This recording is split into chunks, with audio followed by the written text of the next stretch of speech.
You are listening to a True North Eager Beaver media podcast.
The True North Eager Beaver podcasts are proudly brought to you by our founding sponsors, the Miss V Mysteries from Corvid Moon Publishing, your source for science fiction, fantasy, and cozy mysteries featuring a broad diversity of characters. CanadianTarot.com, your uniquely Canadian online eclectic tarot community and forum, and The Peppermaster, hot pepper sauces made from fresh farm ingredients to thrill your taste buds and expand your mind.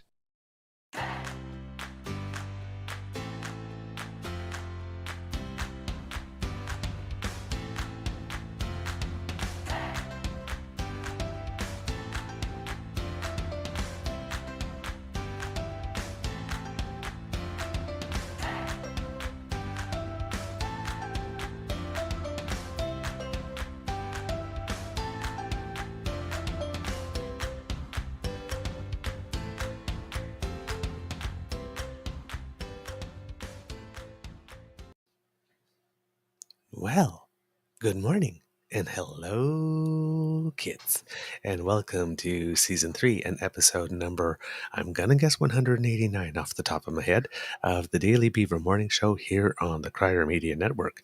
Today, recording day is Friday, August 18th, 2023, and right now it's a little wet here at the Beaver Lodge, I must say, but it seems that the sun will be coming out later this afternoon. Which means that hopefully the weather will be fine for match 2 of my tennis tournament. Yesterday, as expected, was an exercise in what I call rodeo tennis, getting on the court and trying to hold on for 8 seconds. For the first time in 4 years in our club's tournament, I exited the first round of our tournament without a double bagel. I did not lose 6-0, 6-0. I lost 6-1, 6-0. It could have been 6-2. What did I say? Sorry. Well, the holding on for 8 seconons just reminded me of something. Yeah, reminded me of something really funny I read yesterday, and Go ahead. No. Okay. That is not a morning show topic of conversation. Okay, gotcha. Or a topic of conversation for this show at all. Maybe on a casual Friday, but definitely not this show. Gotcha. I think I know where you're going. Pirate. I guess progress that I didn't lose 6-0, 6-0 in the first round of the tournament where you usually played the strongest player you're going to meet when you're super low ranked. But seriously, I really had a chance to look at the full draw yesterday because it was up there. It literally is every male player in the club who's really good and me. Oh, okay. So anyway, yesterday started, the first 4 games were bad, terrible. All I did was literally just put my racket on it, not even swing, and it was like I was playing golf. The ball just went 4, like that. But I settled in, didn't get discouraged, because for the first 4 games I was essentially target practice, and settled in, and I was able to. I got better as the game went, progressively, instead of getting discouraged or whatnot, which is my exercise for basically this tournament is to try and start as aggressive as I can and try to maintain that through a whole match. And no matter what's happening, just keep trying harder. So that's going to be the lesson. So yesterday, well done. Cool. Yay me. I'm your host, the Eager Beaver, pronouns he, him, hey, Mr. Beaver, eh? And with me as always, as you can hear, is my dear friend, Mr. Grizzly. Of course, a big thank you goes to our podcast founding sponsors, The Pepper Master, The Misfit Mysteries from Corbin Moon Publishing, and CanadianTarot.com. We have a Friday morning bite for you. Hopefully, we will have a guest because he is a very busy man and sometimes things come up. But hey, Kit Jen Casual Sex Friday. My the youth. Pirate. Real deal. Memories of my youth. President's choice. We have oh man. TMI. Mr. Grizzly, how's your mental health today? Good morning. Well, good morning, Mr. Beaver. Mental health wise, I think I'm going to be okay today. I just want to give you a little update on the weather cam here. Here's the weather cam. Oh, it's somebody. Oh, I have to adjust it. The camera's been tilted a bit, but you can see it's a little overcast and drizzly here in the nation's capital. But that's drizzly okay. Drizzly for the Grizzly. I'm feeling pretty good today. I have a super busy weekend coming up, as you well know. Yeah. Have to load up a bunch of gear and drop that off to my beloveds because she's hosting a brunch on Sunday that I'm going to DJ, and taking my nephew to the Red Blacks game tomorrow. But I'm meeting people at a tailgate at 4 p.m. to get my tickets, and then I'll meet my nephew at the game. His dad's going to drop him off. We're going to go to the game. Have a good time, and then Sunday morning I'm up early to get over and get set up to DJ the brunch, and then it's a busy weekend for me. I did want to. I'm just looking at the calendar right now. Hang on, where did it go? There it is. Next weekend is the 26th. Mm-hmm. I can't remember if there's anything I've got scheduled for that. I don't see anything in my calendar. Mm-hmm. Did you want to have a pubcast? Well, it does also happen to be Pride weekend in the nation's capital, so I guess I could kind of sort of force myself to go and be fabulous for a weekend. I mean, it's such hard work. Well, that works out. Well, Monday we have the flag raising ceremony at my office, and then Lovely. Sunday I am the MC in the parade. I will be both the DJ and the MC, so I won't actually be marching in the parade. I'll be on the golf cart because we have a PA system and everybody's behind that. So I will be the DJ and the MC for the office in the parade on Sunday. So if anybody happens to be out in Ottawa, you might hear my voice if you're in the parade somewhere. If you're on the parade route, I should say on Sunday. I love it. So Saturday, let's set it up. We'll do a fabulous Beaver pubcast. Fabulous. Okay, I like that. We have Kit Linda M going twist his arm for a pubcast, and you know how my brain works, Linda. You just put a song in my head, not very well known, but the Pointer Sisters had a song called "Twist My Arm." That really, really groovy. It's one of those driving songs. It's tragically hip had "Twist My Arm." Oh, really? Yeah. Yes, that's true. That's true. That's true. A little bit different. A little bit flavor. Different. Exactly different flavor. Well, you know, I gotta have some love for my sisters. Well, I mean, yeah, sisters from another mister, but yeah. Oh man, no, that was the era. I think after their big album breakout that had a Neutron Dance and I'm So Excited and all that kind of stuff up, but like still like the really, really, really big hair and big hoop earrings and the stilettos and the short dresses and yes, exactly. Yes. Ugh, and you know who sort of followed up in that style? But they wore the black dresses was En Vogue. Yes. Never gonna get it. Never gonna get it. Never gonna get it.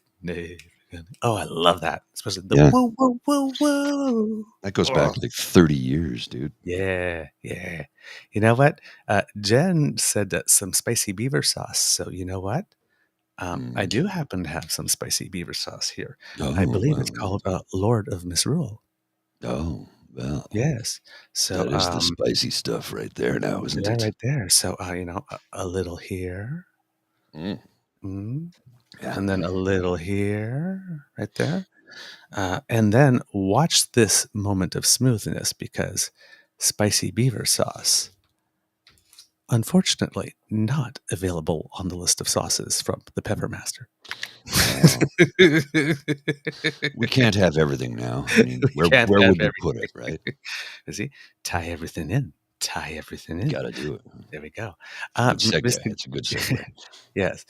We're starting a little late because unfortunately, hopefully, while we're waiting for Dean, we have to start off with some pretty serious news. Grim news. Uh, Yeah. because the wildfires are Not good. really, really, really. Well, I was Um, trying to, like I said, we're trying to get a hold of Bridget's dear friend Roxanne, who lives in Yellowknife, lives and works in Yellowknife, and I've been texting her, but I've not heard back. So I'm hoping Bridget did speak to her the other day. She said she was okay, and they were able to get okay, out that's good. okay, but she could very well be. I think she has other concerns on her mind than talking with us right now. You Like think? helping her friends, neighbors, the community that she's from and lives in, works in.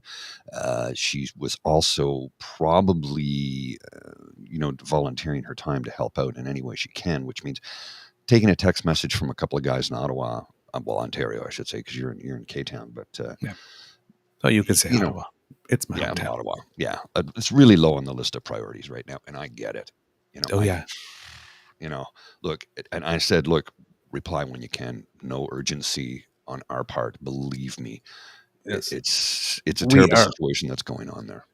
It would be nice for us to be able to bring to kids, a story and a first-hand account, but we are so not the priority.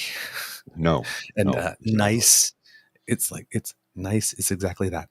Nice, not necessary, not vital, not right. So, as we say in French, faut se calmer le pompon. Yeah, just calm down a bit. So, but fire wise, yeah, things are really, really, really, really Bad. intense, both in the Northwest Territories and the Kelowna area. About 22,000 people in the Yellowknife area are all under evacuation order. They need to leave before noon today. The situation is extremely dynamic, and the Northwest Territories has requested assistance from British Columbia and Alberta with evacuating healthcare patients. There was already some moves to evacuate inmates earlier on in the week to other places, but I'm guessing that now that they can't stay in Yellowknife either, there'll have to be some arrangements for that as well. But they have been thought about. Northwest Territory So for Wildfire Service. I was Sorry. just going to say it's not just the Northwest Territories. I've got some photos from Kelowna right now. I'm going to put Yeah, on the screen that are yeah, disturbing. yeah. We'll get to Kelowna, but yeah, people are sitting on the banks watching from, and that's how close it is to the town. Just devastating. Oh yeah, yeah. It's devastating. Uh, so of course, the fire is now about 15 kilometers from city limits at the last I heard. And remember yesterday when I said it was 20 kilometers from the city and they were thinking it might be at 15 sometime during the weekend. It's at 15 sometime last night. Uh, of course, there's a focus on critical infrastructure and the periphery of the community in particular. The idea is to discourage ignition and progression into the city. Highway 3 is the only road out. There is already fire on both sides of it. I don't know how close to the highway it is, but there is fire on both sides of it. Pilot vehicles will be available to help lead the way in case there's smoke, so to provide some light for you to follow. Tow trucks will also be there, and a tanker with gas for the stretches of road where there isn't any to fill up. If in case you are lacking gas, there will be some there. According to officials, they say that they've been assured that there's plenty of gas at the Big River service station, which is pretty much the only gas station out in the area, as well as a supply at a private car lot in Fort Providence. Emergency evacuation flights for people with no other means to get out are being arranged. But 2/3 of the territory's population is being evacuated at the moment.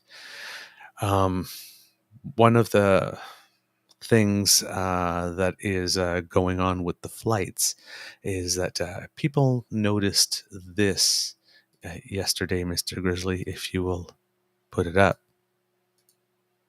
Sure. People may have seen this. Again, I'm going to assume that the kids see it on their screen because we don't see it on ours. Restream is doing that weird thing again today. So please let us know if you see it, kids, in the chat. Blurry. It's very but right blurry. now, okay, it's blurry. It is try it there, again, it's visible, maybe. but it's blurry. It's not. Okay, it's try not it really again. legible right now. Yeah, we'll try it again. Okay. And we'll see. I All don't right, know kids. if that's any better. Anyway, yeah, there we go. Now it's clear. It's a plane ticket from Yellowknife to Calgary that's going for $4,665 on Air Canada, which caused people to go, what the hell? Now, somebody pointed out, of course, Yes. that this particular ticket is a ticket Yellowknife to Iqaluit to Ottawa, then to Calgary, which still explains, because you see up top there's other fares, 576, 303, and 13 something. But that wasn't the other one. There are other examples, if I may write about here. Again, 1,022 here on Air Canada. And Air Canada has come out yesterday and saying that they're capping the prices of tickets outside of from Yellowknife, I think, down to Edmonton, I think it is, or Calgary, at $300. So I heard three different things. Edmonton, yes. Yeah. So this comment from Jen here, they got shamed hard and dropped the prices. I heard that, but I also heard, and I don't know what truth there is to this, but I also heard that the reason the prices were like that is kind of like surge pricing for Uber. When the demand goes up, the prices go up automatically by the system. So they apparently went in and changed that. I'm like, we need to change that system. Yes, absolutely. Absolutely. Air Canada and WestJet are adding additional flights. Greater than 2,500 people showed up yesterday for evacuation flights. More than half were told to return home until today. 1,500 people in total were lifted out yesterday, and more than 20 airlift flights will be available today, weather permitting. If you happen to know anybody who's affected, please get this information to them if you can, because I've seen in the chats over the last few days that people are talking about people that they know and love that live in the area. Also, please let them know about the website cbc.ca/lite, Lite. It is a text-only, low bandwidth requiring website for people to get information that they need to keep up to date with news. Please let your loved ones, if you know anybody who is affected or impacted by this, know about that site, because news is very important, particularly since a lot of the communications up there have been wiped out because this fire is hot enough to burn metal. So, well, yeah, it's bad. Yeah. I've got video for you here from Kelowna. Apparently, the fire has jumped the lake, and the city is now up in flames. Yeah. Take a look at this.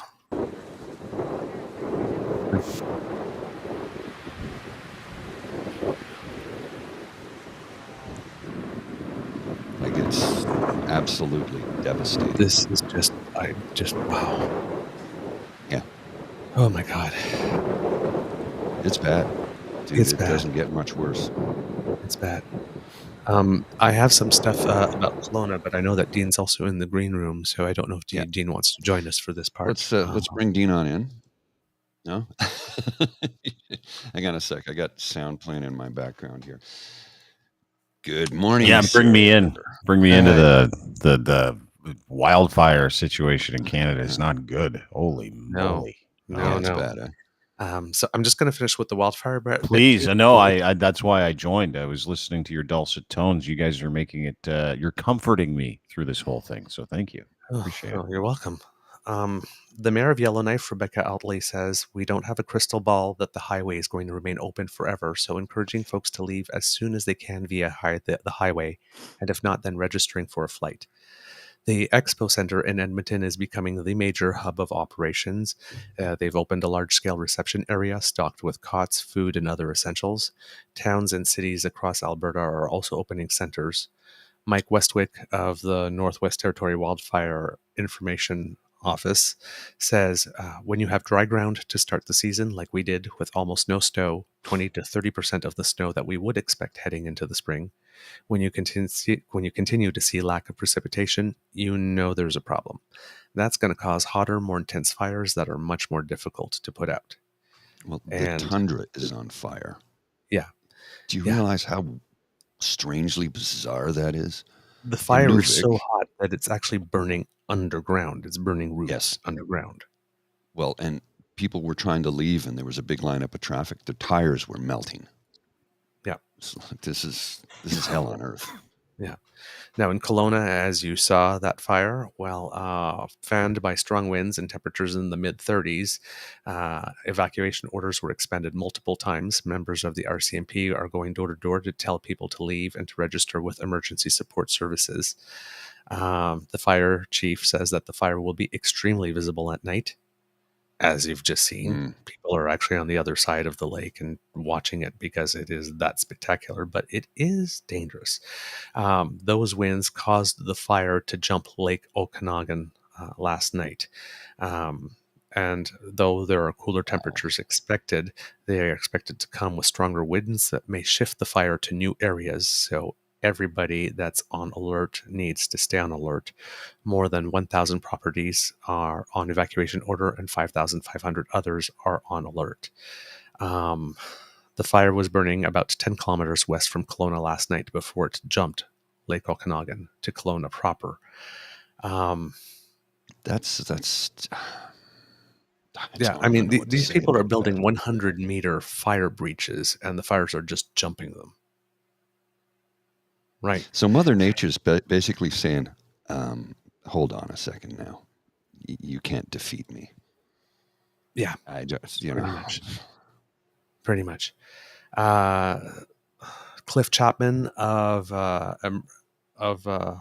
another fire service in British Columbia says that this weather event has the potential to be the most difficult, to create the most difficult 24 to 48 hours so far this summer, because it's going to create significant and sustained winds, likely in the 30 to 40 kilometer an hour range with gusts up to 50 to 70. And if anybody who's had a campfire knows what you do when you fan the flames a little bit, it's just going to get bigger. Yeah. So that's what's going on. Please, yes, exactly. Kittlin M fire can jump rivers with the high winds. So please, if you have anybody that's affected and you have a line of communication to them, please make sure that you get this information to them about where the resources are, where the hub centers are. That there will be gas along Highway 3 at the Big River Station, and there will be tankers if they're stuck. Just get out. Get out as quickly as possible. Everything else is just things. Get out. Yeah, and they're all replaceable. All right. Oh, and the people in Air Canada say that if you're in the Northwest Territories and you're taking emergency flights, do bring your pets with you. They will allow them on the plane. Oh, that's good. Okay. That's good. All right. Let's migrate to fraud, drug fraud, fraud fest, the fraud government. Oh, I'm sorry, Ford government, the Ford government, Doug Ford, and all of the horrible, terrible, no good, awful things he's done to the province and the citizens of this province. Can we start with a list of cuts? Just in the first year alone of his mandate? Cut OHIP plus, so families with sick children will have to seek private coverage first and pay deductibles and co-payments. That was in June of 2018. Cut planned mental health funding by more than $330 million. July of 2018. Canceled all new planned overdose prevention sites. Autumn of 2018. Cut funding to the College of Midwives of Ontario. December of 2018. The list goes on and on and on. And the one that particularly infuriates me is the cutting of funding to move forward with the first francophone French language dedicated university in Ontario. It's literally only been 150 freaking years? I know it's a small thing. I know. Well, it's nice to be said, hey, you guys exist. Well, I mean, let's not forget about how he. So his cuts to autism. So if you are Yep. a parent with, there's what, 50,000 people, or there's Oh, yeah. 75,000 Yeah, families he waiting for particularly autism care. dislikes children with autism for some reason. Yeah, he just cut that to the bone. Oh, what else? Oh, you know how he we're not even going to get to the Greenbelt stuff for a few minutes. How about how he basically eliminated overtime pay in the province of Ontario? Or interfered in a municipal election right in the middle of it to change Yeah. the number of I mean, districts. the You name level of corruption with Yeah. this man. The long-term care centers and COVID. The Iron Ring. The Iron Ring, by the way, it basically boils down. Bill 218 is what it was. It prevents any nursing home director or facility from facing any legal action resulting from the devastation in the long-term care homes, provided they followed public health guidelines in good faith, and made an honest effort. I wonder who gets to determine what's in good faith. Well, that's the thing. Ah, yes. That Iron Ring is around the shareholders, Yeah. not the residents. Yeah. Bingo. So we have all this stuff going on, and then just last week, we had the Auditor General of Ontario for her final mic drop on her way out. Basically, without saying it outright, label the current Ford government probably the most financially, criminally corrupt government in Canadian history. And this by about 75 million nautical miles. Yeah, it's not even close. Yeah. Hello, Dean. Hello, gentlemen. Have you had some restful times while you've been away? You know what? I have, as a matter of fact. Oh, and good. Came Good. back to wildfires. I came back from overseas. Beautiful trip. Nice to be in Portugal for, 14 days. You come back, and Oh, Doug wow. Ford has been found out to be an absolute criminal. And not a smooth one. No, Boom, boom, nothing on Michael Jackson. boom, boom. And you find out his government is full of absolute criminals, which everybody's been saying for the last, I don't know how long, 5, 10 Right. years, 6 years, 5 years, in plain sight. And I just thought, God bless Canada. I know. I just have this image of Doug Ford standing there with his pants around his ankles. Says, "What? I've been naked the whole time." Yeah, what do you say? What are you talking about? What do you mean? You found all that money that I stole from COVID? You found all that money? You found that I gave it to the developers? Is that, oh my God, wait a second. So the Auditor General report says we're totally corrupt. Don't worry about it. And then he gets up and he does a press conference. And this is what I love about, because you can't stand the man because he's an absolute fraud and colludes against taxpayers and hates the people of Ontario and can't stand anybody that's not conservative and loves to enrich his friends. He's been doing it for years, and he's an absolute cretin. All the things that you say about this man that are absolutely 100% true are true, by the way. Just wanted to point that out, that he's a criminal and he's collusive, and we're seeing it, and it's in a massive report that says, hey, you're a criminal. I just wanted to drive those points home. Criminal. Anyway, just aside from that, the brazenness, while we're all trying to stay alive during COVID, while we're trying to figure out what a convoy means, while we're getting shots and we're locked down and we're losing our businesses and we're losing our friends and we're losing our minds, the brazenness of the theft was just unbelievable, wasn't it? Like, hey, I'm going to take a bunch of land that's protected. I'm going to take a whole bunch of ecologically sensitive land. I'm going to give it to my friends, the DeGasperuses, so they can build big houses. And so that'll be awesome. To the tune of $8.3 billion. That's how much the fraud was. And his response in that first press conference was, don't worry about it. Yeah. Yeah. Forget about it. Forget about it. It's okay. You know what? I've already forgotten about it. You forget about it. And no one's saying a word still. Like, we're all like, there's some of us that are blowing the whistle. Some of us are talking about it. Some of us are really pissed. But generally speaking, everybody in the province of Ontario is like, whoa, dude, you just stole like a whole bunch of land and gave it to your friends, and they're enriching you. And we know how this works because we're not idiots. And he's like, yeah, don't worry about it. Yeah. I've never been a part of anything like this in my whole life, gentlemen. It's unbelievable. Don't you think? Isn't it just crazy? I couldn't write this script and sell it to anybody. I know. Jaw floor. Right? I just like when he was literally, it's like the buck stops here. I take full responsibility. All the bucks. I won't resign. The minister won't resign. No. The chief of staff won't resign. Nobody will. And we must continue moving forward. Well, We know we did it. Do you know why they won't resign? And we're accepting the 14 recommendation. No, there were 15. 15. Yes, the 14 recommendations we're accepting. Like those, yeah. What's that 15 one? Oh yeah, the 15 one was review the shit job you did. Yeah, we're not going to. They won't. No, And that's They won't. that's like The constant middle finger from pop goes the finger. It's the constant middle finger. And you know what? Part of me, I don't know about you guys. You know, we can rage about this. Part of me sort of respects it. Oh, Like- no, I get what you're saying. Yeah. Do you know what I mean? Like, The like game, it's yeah. disgusting. It's disgusting He's what that committed man to the has been bit. able to do to kids with autism, anybody that needs any kind of medical help, our healthcare system, privatizing it in front of our eyes, really developing two-tiered healthcare, being absolutely terrible to the people of this province who have children with autism. Like just leaving everybody out in the cold that needs Yeah. any kind of marginal help. It's just unbelievable. And then, you know, we talk about how many people in long-term care died during the COVID and what he didn't do for any of them, including giving them air conditioning because his friends and the conservative friends, former premier actually owns long-term care in this province. So let's just relax with that one. The lack of give a shit, human give a shit. Mhm. Give a shit about our money, give a shit about our tax dollars, give a shit about us, give a shit about our parents in long-term care, giving a shit about where we live, how we live, where we are, while he sits there and says Ontario's open for business.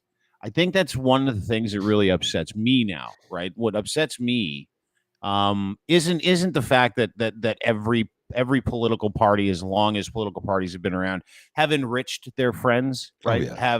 Have taken That's a government given. money and given it to their pals and given it to their relationships, and they haven't. It's not like this is new. The level of it, while telling us that none of this stuff is happening, while demanding transparency, while doing criminal things, is just fucking crazy to me. It's beyond. It's beyond because anything I I've come ever from a seen. time, boys. I come from a time where it's like, hey, you got caught, right? Yeah. And you're like, gigs up. I guess I got Okay, caught. yeah. Pay the piper, right? Mm.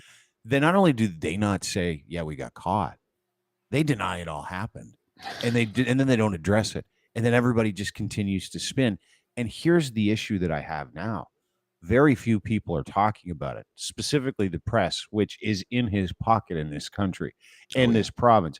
So it's almost like you have to sit and laugh sometimes, because I don't know, other than will we see any kind of legal action? Will we see the Greenbelt return to its original pressure, which is, you know, an ecologically sensitive area? Are we going to see the government, federal government, step in? Like, I mean, outside of that, we just have to talk about it because no one else is talking about it, because no one's going to do anything about it. Nobody's going to do a right? damn thing.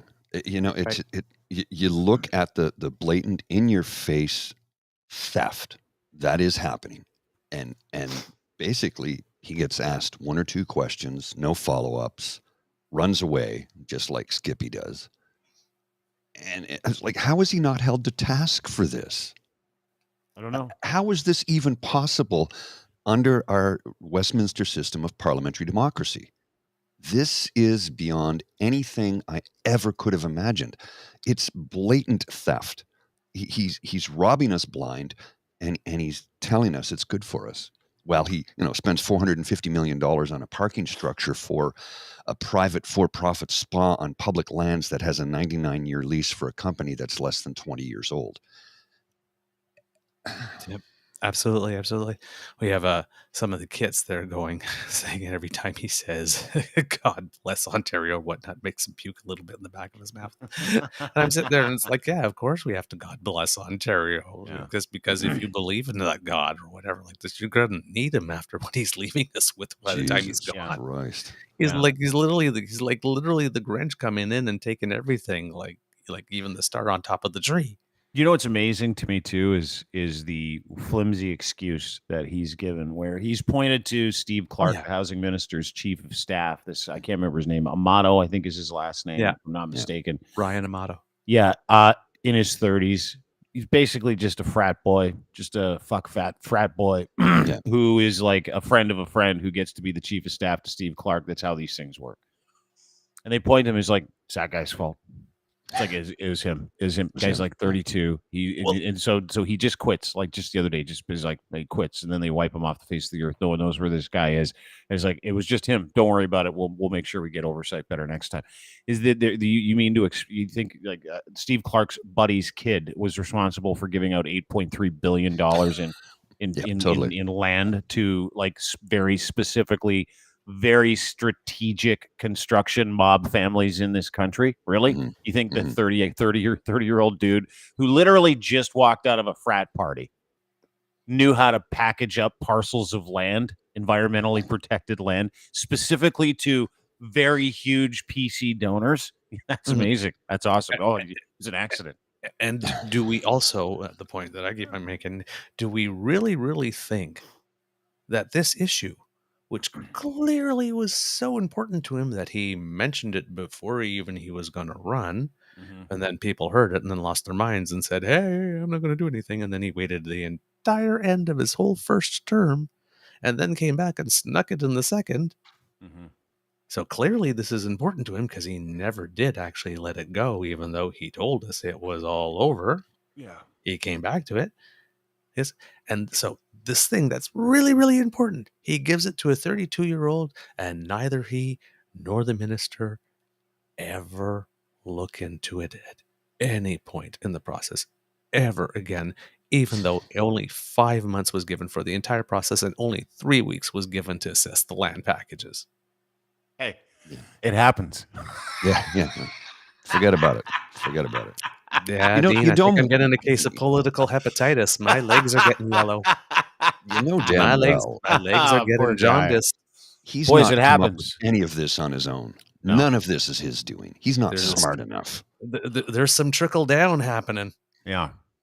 Well, and here's the thing. We had David Wallace on the show, and say what you will about David Wallace because of his history. He's a political fixer, 25 years in the business. We had him on the show a while ago because 98% of the things that guy says that all this true. government and these people have all come true. All of them. And so he's going to be on the show with us later on this afternoon, probably around 4:00. Oh, gonna And tune in that one. and we're going to get into not only Doug Ford, but we're going to get into how this works, right? How this works in political circles, how it works specifically with this government. And really, the thing that I go back to all the time when we ever talk again, I am like exhausted talking about fraud with this government. I'm exhausted talking about, the political capital that these people waste on us, where they treat us like shit and then they continue to get in, and we just sit there and go, where are these votes coming from? Like, why are we doing this to ourselves? And we never vote for people More, with please. values. Yeah, more, please. Can I have a penny, sir? So, please. But really the fascinating part for me, and I would ask you guys the same thing at this point. It's like, do we not have a sense of fucking pride in this province? Right? Clearly we don't. Like, do we not have shame? Do we not have shame where we go, we're just not okay with allowing this person to criminally rip us fucking off and treat us like shit and kill our fucking parents in long-term care? Do we not have any shame? And rub our noses in it while he's doing it as he smiles at us and slaps us on the back and offers us a free burger. Yeah, my friends. Just come to Ford Fest. I'll give you a hot dog. Yeah. Are we Our this going stupid? price literally is a couple of burgers. Yeah, and maybe a pint or a free Coke if you can ride to Ford Fest in whatever city. The criminality is one thing. The attitude, the fuck youism that I see after he gets caught is the one thing that makes me want to drive down. And here's the thing: is I know these people. I know of these people. These people are mutual friends of mine and a few other people. And I have absolutely disowned several of my friendships that are connected to this man because he's an absolute and total collusive prick who hates this province. And the only reason he's here is to give his family generational wealth. That's it. And you're right. He is too stupid to actually manage any of this stuff. It's guys like Corey Tenike and it's mobsters and it's construction assholes that he is owned by. He is not his own man. No, he is an absolute bumblefuck who is owned by special interest construction guys, the police unions. I mean, this guy is human garbage wrapped up in a big old suit. And we all know it. and we all sit there and go, and then we never hear anything in the news. It never gets covered on news story. No one talks about nothing investigative anymore. His heart's in the right place, and he means well. He's doing the best he can. He's you know what we're seeing in the United States. I would love your thoughts on this, Douglas, and yours too, Paul. But Douglas is smarter. He is. No, I'm not insulted. It's true. But truth, you know, truth is truth. The racketeer. He's smarter than me too. I'd say the same thing to me. Man. Now, the racketeering charges we're seeing in 18 of Trump's associates get caught up with, including himself, that are getting worse now, that are like he's going to big boy jail. He's going to get frog marched. Racketeering, RICO laws, right? Organized crime. We need that Is that not what we're is that not what we're seeing in the province of Ontario? Is this not racketeering at its fucking the exact finest? Same damn thing. We were making the point a couple of days ago on our show. Is we have Poliver, who's like Trump in terms of the policies, the terrible stuff. With Doug Ford, you don't get the racism. You don't get all that stuff. Not up front. I get it. No, he is. But you don't get it. 100%. You don't get it. Yeah. That's the thing that saves him, right? Because every he time has a little bit of charisma, just enough. No. But the thing is that Doug Ford knows that by playing the center, like Christopher Freeland's my best friend, and no, I like people from all over the place. He always has Daniel Smith or Scott Moe to hold his goddamn beer. Yeah. And now Blaine Higgs, right? Yeah. So he's in that sweet spot because there are people that are completely freaking wackadoodle. He can appear normal and centrist within that movement, comparatively speaking. You look trusted, right? Yeah. Right. Like this. And the fact that he reverses a decision every now and then. The bar just keeps getting lowered and lowered I and lowered. I won't reintroduce stop and frisk in the park during COVID. Thanks. Thanks, dude. Thanks, buddy. Yeah, that's great. Thank you for doing like literally the minimum. But it is racketeering at its finest. But and then Everything from him, but here with Trump, he's the, like when he said he's a Republican, he literally is the Republican. He's the side of Trump that literally promised he would never play golf and had the whole government pay for so many golf trips, and then decided, hey, I'm going to buy a hotel right next to the that big building, and anytime you guys want to come internationally to say hello to me, you need to stay in my hotel. And hey, I am going to set up a workplace in the Southern White House at Mar-a-Lago, and I need security there, so I guess you're all going to have to rent rooms there, right? Yeah. Secret Service bill. He's the president, and he needs the security, and he's got the room, so of course he just won't donate the room, right? He's going to bill. Of course he is. That's what a smart business guy does, dude. That is Doug Ford. That is exactly what he does. Anyway, that he's that side of Trump. Oh, totally.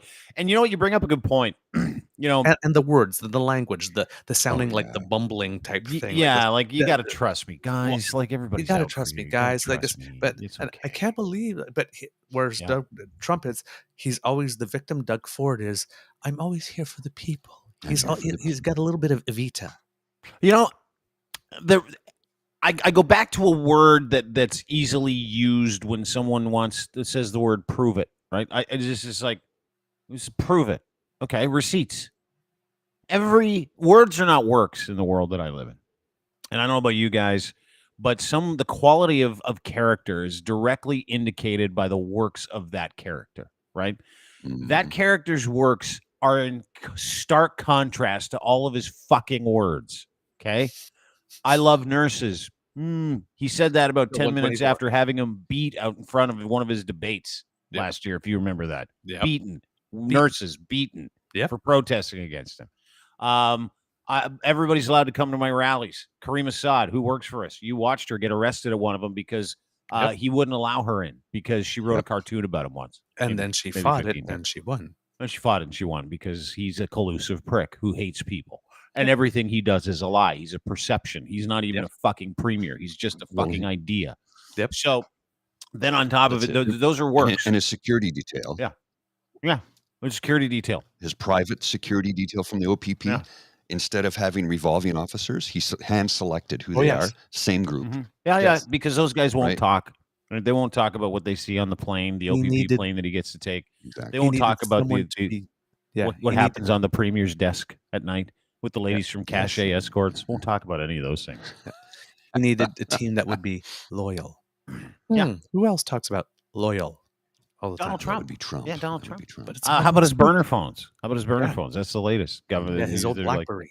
you're supposed to have access. The government, people of Ontario are supposed to have access to his phone to see what he's been doing, to make sure he's not doing anything illegal.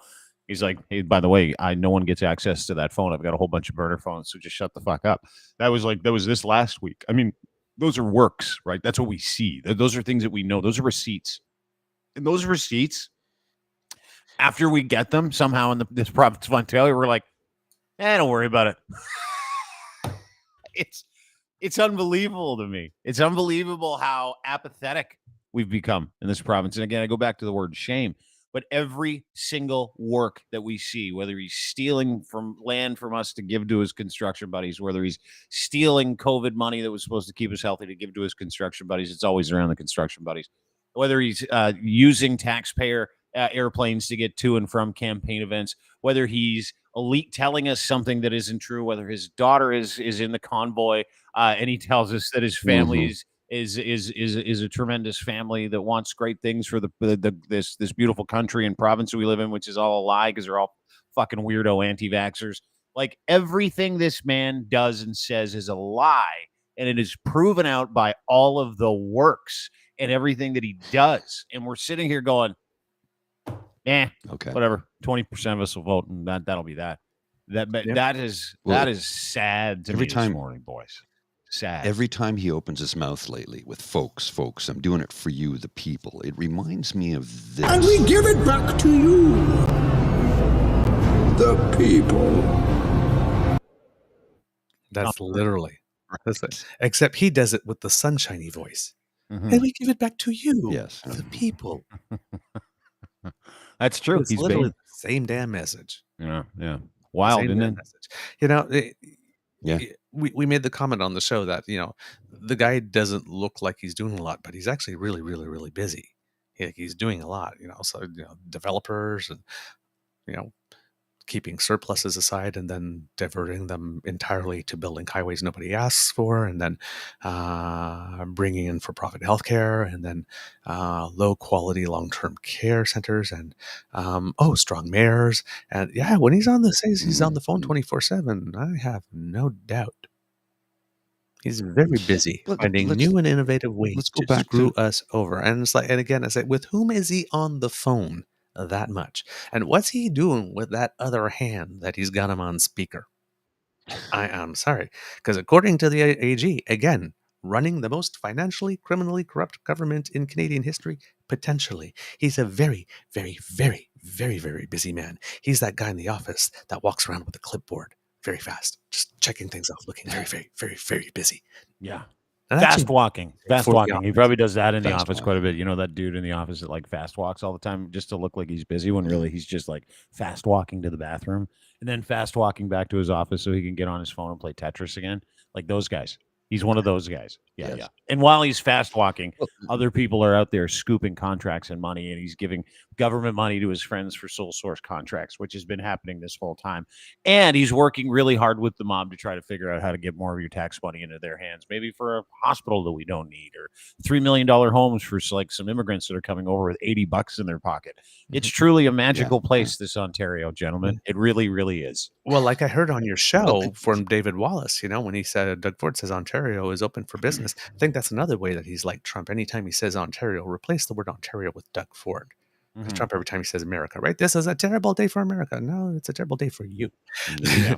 Like, listen, Ontario is open for business. No, it seems that you were, because according to David Wallace on your show, which I listened to, Shades of Vladimir Putin, someone has salted away, allegedly, our favorite word, $100 million. $420 million. Yeah. 420 That's the million. word. That's what Wallace says. Yeah. 420 Yeah. million. That's what 420. Wallace says. That's what Wallace says. And then that number is actually believable when you think about the actual money that goes into building things, and you think about kickbacks in this province. And I'm not saying he's taking a kickback. I've got no physical proof that Doug Ford and his friends have taken kickbacks. What I can tell you is I know how the fucking construction mob works in this province, and they own it, by the way. And that's 29 That years. is unique to any province in this country, save Yeah. Montreal, which is just its own little center. Yeah. But That's his own I thing. mean, Yeah. this province is absolutely under the very specific control over the whims and the needs and the wants of a few construction families that are connected to the kind of international money that you all shake your head at because of those vested interests when it comes to rinsing money, washing money, all of those things. And I have, and we can talk about the individuals that are at play here, and I won't, because that's for people that do investigative reporting. But there are a lot of questions that need to be answered in this province by people who do forensic accounting, by law enforcement, by CSIS, by people. But here's the problem: is that we've allowed this kind of collusion and this kind of construction bullshit to happen in this province for such a long period of time that all the rules and policies are bent towards that money and those families and this thing.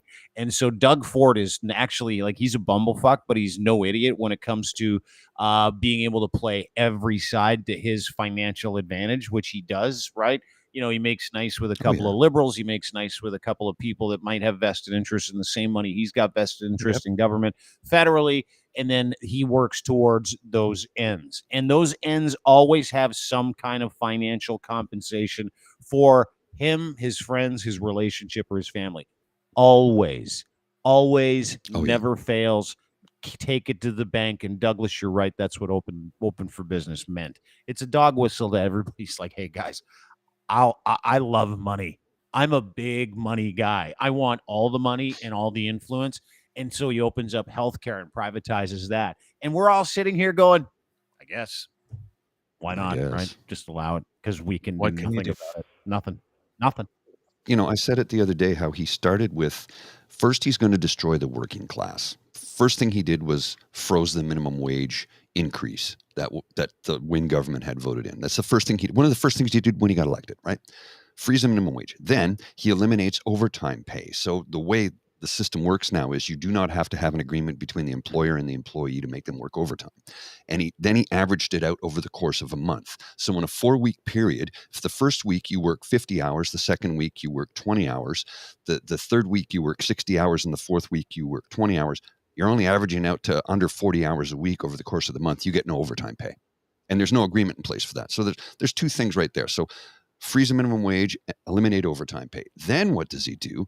Well, if you're 17, you can now enter into an apprenticeship program to get a trade, which means you won't get paid for that work, which means you are now providing free labor to construction companies across the province of Ontario. And in doing so, because it's an apprenticeship program, well, we have to pay those companies, because the Ontario government will make sure that we're going to pay the fees that are required for that apprenticeship program. It's free labor. He's destroying people left, right, and center. And then, okay, let's see, what else can we get started on with the grocery companies and how they basically own healthcare in this province now? And let's not forget about the telecom company out west that purchased a large private for-profit healthcare insurance program. He's trying to turn us into the United States of America. And he's got all the big mob bosses on his side and all the big money on his side to do it. And as you were saying a moment ago, Dean, about construction, trust me when I say this, as somebody who worked in that field for 29 years, who bid on big contracts, who submitted telecom contracts for big projects, pay to play. You want this contract? No problem. You give me a little kickback of this much money and we'll make sure you get it. And it happens on the daily. We pretend like it doesn't. Like, that's the funny part, is like nobody talks about it. But listen, I work in a couple of different industries, and it exists. We don't do it. I would never do it because I have to be able to fucking sleep at night. But man, kickbacks in this industry are nothing compared to the kickbacks in what is promised for friends and family, cars, trips, money, CDs, RRSP. Like, I mean, dude, it is fucking bananas how collusive, how corrupt the construction industry is. Corrupt. And it's not just in Ontario. I mean, the construction industry, generally speaking, cash is king, as you point out, pay to play. And that cash, specifically underneath the line, as you know, money that doesn't really exist out there in the ether, There are different ways to piece people off when it comes to a kickback. Might be cash under the table. It might be a sweet job for your daughter at a healthcare place, which she is absolutely not qualified for. Not saying that happened, but it totally happened. Stuff like that. That sounds rather specific. And again, in any free society, specifically in Canada, I would expect in the last 10 years that this would have been a major fucking story. All of these things would have been stories. But we live in a country where it's in a province where not only does this government collude with the construction industry, they do it with media as well. Yeah. Case in point, the Toronto Sun Post media. Oh my God. That is firmly in the hands of Doug Ford, firmly, to the point where his brothers, this is a great story, his brother's former press secretary, Adrian Batra, and best friends of the Ford family, Adrian Batra, is the editor-in-chief and highly unqualified editor-in-chief. She was a fucking reporter at the Toronto Sun, where they have legitimately filled out their roster with proxies, agents of the Conservative Party of this country and this province, to write bullshit story after bullshit story and to completely ignore the illegality that we see on a daily basis in the province of Ontario. And it's not just the Toronto Sun, it's every post media newspaper, and there are dozens and dozens of them. And you want to talk iron ring? The iron ring around information as it pertains to the illegality of that man and his government and the collusion in this province is stunning.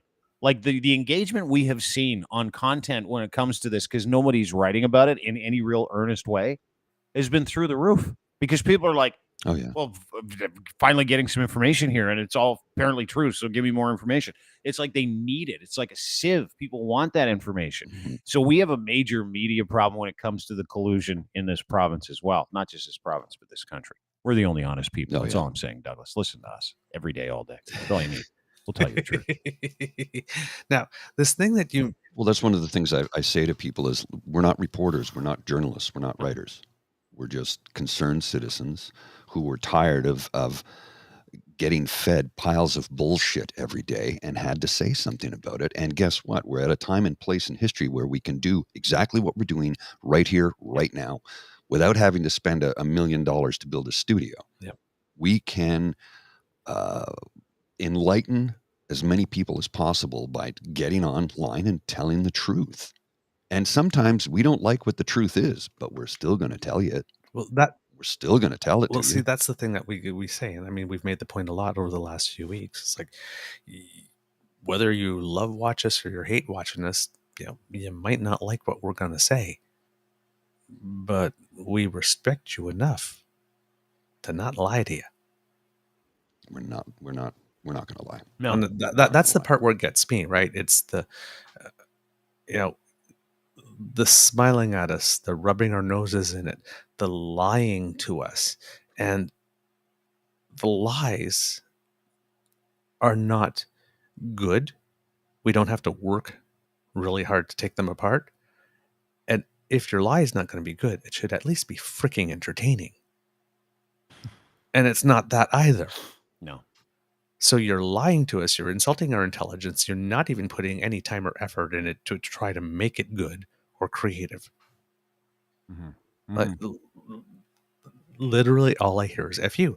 And like I said, yeah. You get a geek. If you're going to lie to me, make it good. But you get a political geek like me that has this weird memory that somebody says something. Say, aren't you the guy, or isn't that thing that happened 7 years ago? Let me tell you. Oh, yeah. This weird filing cabinet like this. And, Mr. Grizzly, who has a voice and, can definitely tap into the rage, and you who has contacts, in a network. Rage? No, but never. You know how to channel it. Like this, that's one of the earlier comments we got. I think it was from you actually, Dean. It says you like us because we're a little aggro. Yeah. I like it when Paul loses his shit. That's just a nice way to say it. I'm a big fan. When he's, right? I've seen him. That's how I got to know him. I mean, my intro to Paul was a Blue Jacket guy, obviously. So yeah, right. I'm a big fan. Like this. And we kind of connect on the stoicism thing. So right, yeah, but it takes a group of people just like this to say, listen, I don't know if we can change anything, but the reason I say democracy is something that you do, is because I know there are ways to change stuff, right? Mhm. When I came on your show and we were talking about the Conservatives, and I said, well, vote in the damn leadership race. And Lachlan was like, oh my God. Yeah. What a great Yeah, idea. you get a voice that way. You have Yeah. to realize. Yeah, you get a You voice have to that way. realize that it was fewer than 66,000 people in the province of Ontario who participated in the leadership that Yeah. made Doug Ford an option Mhm. for 16 million of us In a province to of vote almost for. 16 million. Yeah. Well, you know what it is, and that's the other thing. You bring up a good point, is that the people of Ontario are just like too snotty. You know, we're just by and large, there's lovely people here. Don't get me wrong. But the people the elites that control the way that this place works, you know, whether it's construction, whether it's, you know, retail. I mean, this is the center of the Canadian universe, right? It's like one of the biggest cities in the is. world. It's the New York of fucking Canada. It's bigger than Chicago almost. Like we're a big fucking city, and this city has very, very special interests that range from construction to tech to, I mean, it's on and on and on. Cars, electric EVs. I mean, you know, that's a big thing now, obviously, with Volkswagen coming to town and the subsidies there. I mean, you know, that doesn't get done without, you know, a nudge and a wink and the odd elbow. Don't worry about it. On the upstroke. Don't worry about it. We'll do. I mean, there's lots of different things. There's lots of different things we could point at. But I think generally speaking, and I'll say this as I make my exit from your show, because you can't exit yet. Why not? Because I got 2 more questions for you. You got 2 more questions? Okay. Yeah. But I will say this after your 2 more questions, then I'll make my exit. Prior to the 2 more questions. Okay. Is that, and I go back to this all the time. Do you people not have any shame at this point? Like I said it earlier in the thing, as a voter, like, you know, dig deep a little bit.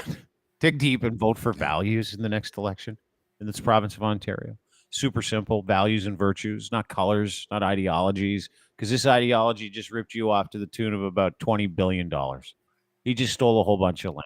And counting. Yeah, he's basically turned the OPP into his personal security detail, who will never hold him accountable. He is destroyed and destroying for his friends and for his own pocketbook your healthcare, my healthcare. He and his government have killed thousands of our grandparents and our parents. They're absolutely solely responsible for the shit fest that we see in this country. They collude daily with different news outlets so that you don't get the information that you need, so they can continue to operate, proliferate, and steal from you. So it's really about you in this next coming election in the next year and a half. It's really going to be about you deciding that, hey, you know what? I would like all of us to be governed by the same rules. I would like fair. You know, I would like this to be fair to me and fair to my brothers and sisters in this province. And I would encourage you to vote for someone with values. I would never tell you who to vote for because I'm apolitical. Vote for someone with values. Vote for someone with virtues. Doug Ford has none of those things. Sorry, Douglas. What is your first question? I almost wanted to let you in on that, actually. Now that was just so damn good. Shit. Sorry. When I was talking about Doug Ford, like right now, there's an Ontario leadership race going on, right? Really? And Liberal Party. Oh yeah. That's right. Liberals. Yeah, the Right. libs. Yeah, the libs. So there are 4 candidates that I know of. Yeah. Right. But we are taught in Canada to vote in the general election. Yeah. We are never taught to vote in the party leadership races. That's where the action is. Remember, about 47,000 people, I think, are the number of people that voted for Doug Ford, and the other people voted for other people in the 60-something thousand. But fewer. There are 16 million of us. There were about 50,000 people that made Doug Ford an option. All it would take is 100,000 of us to register.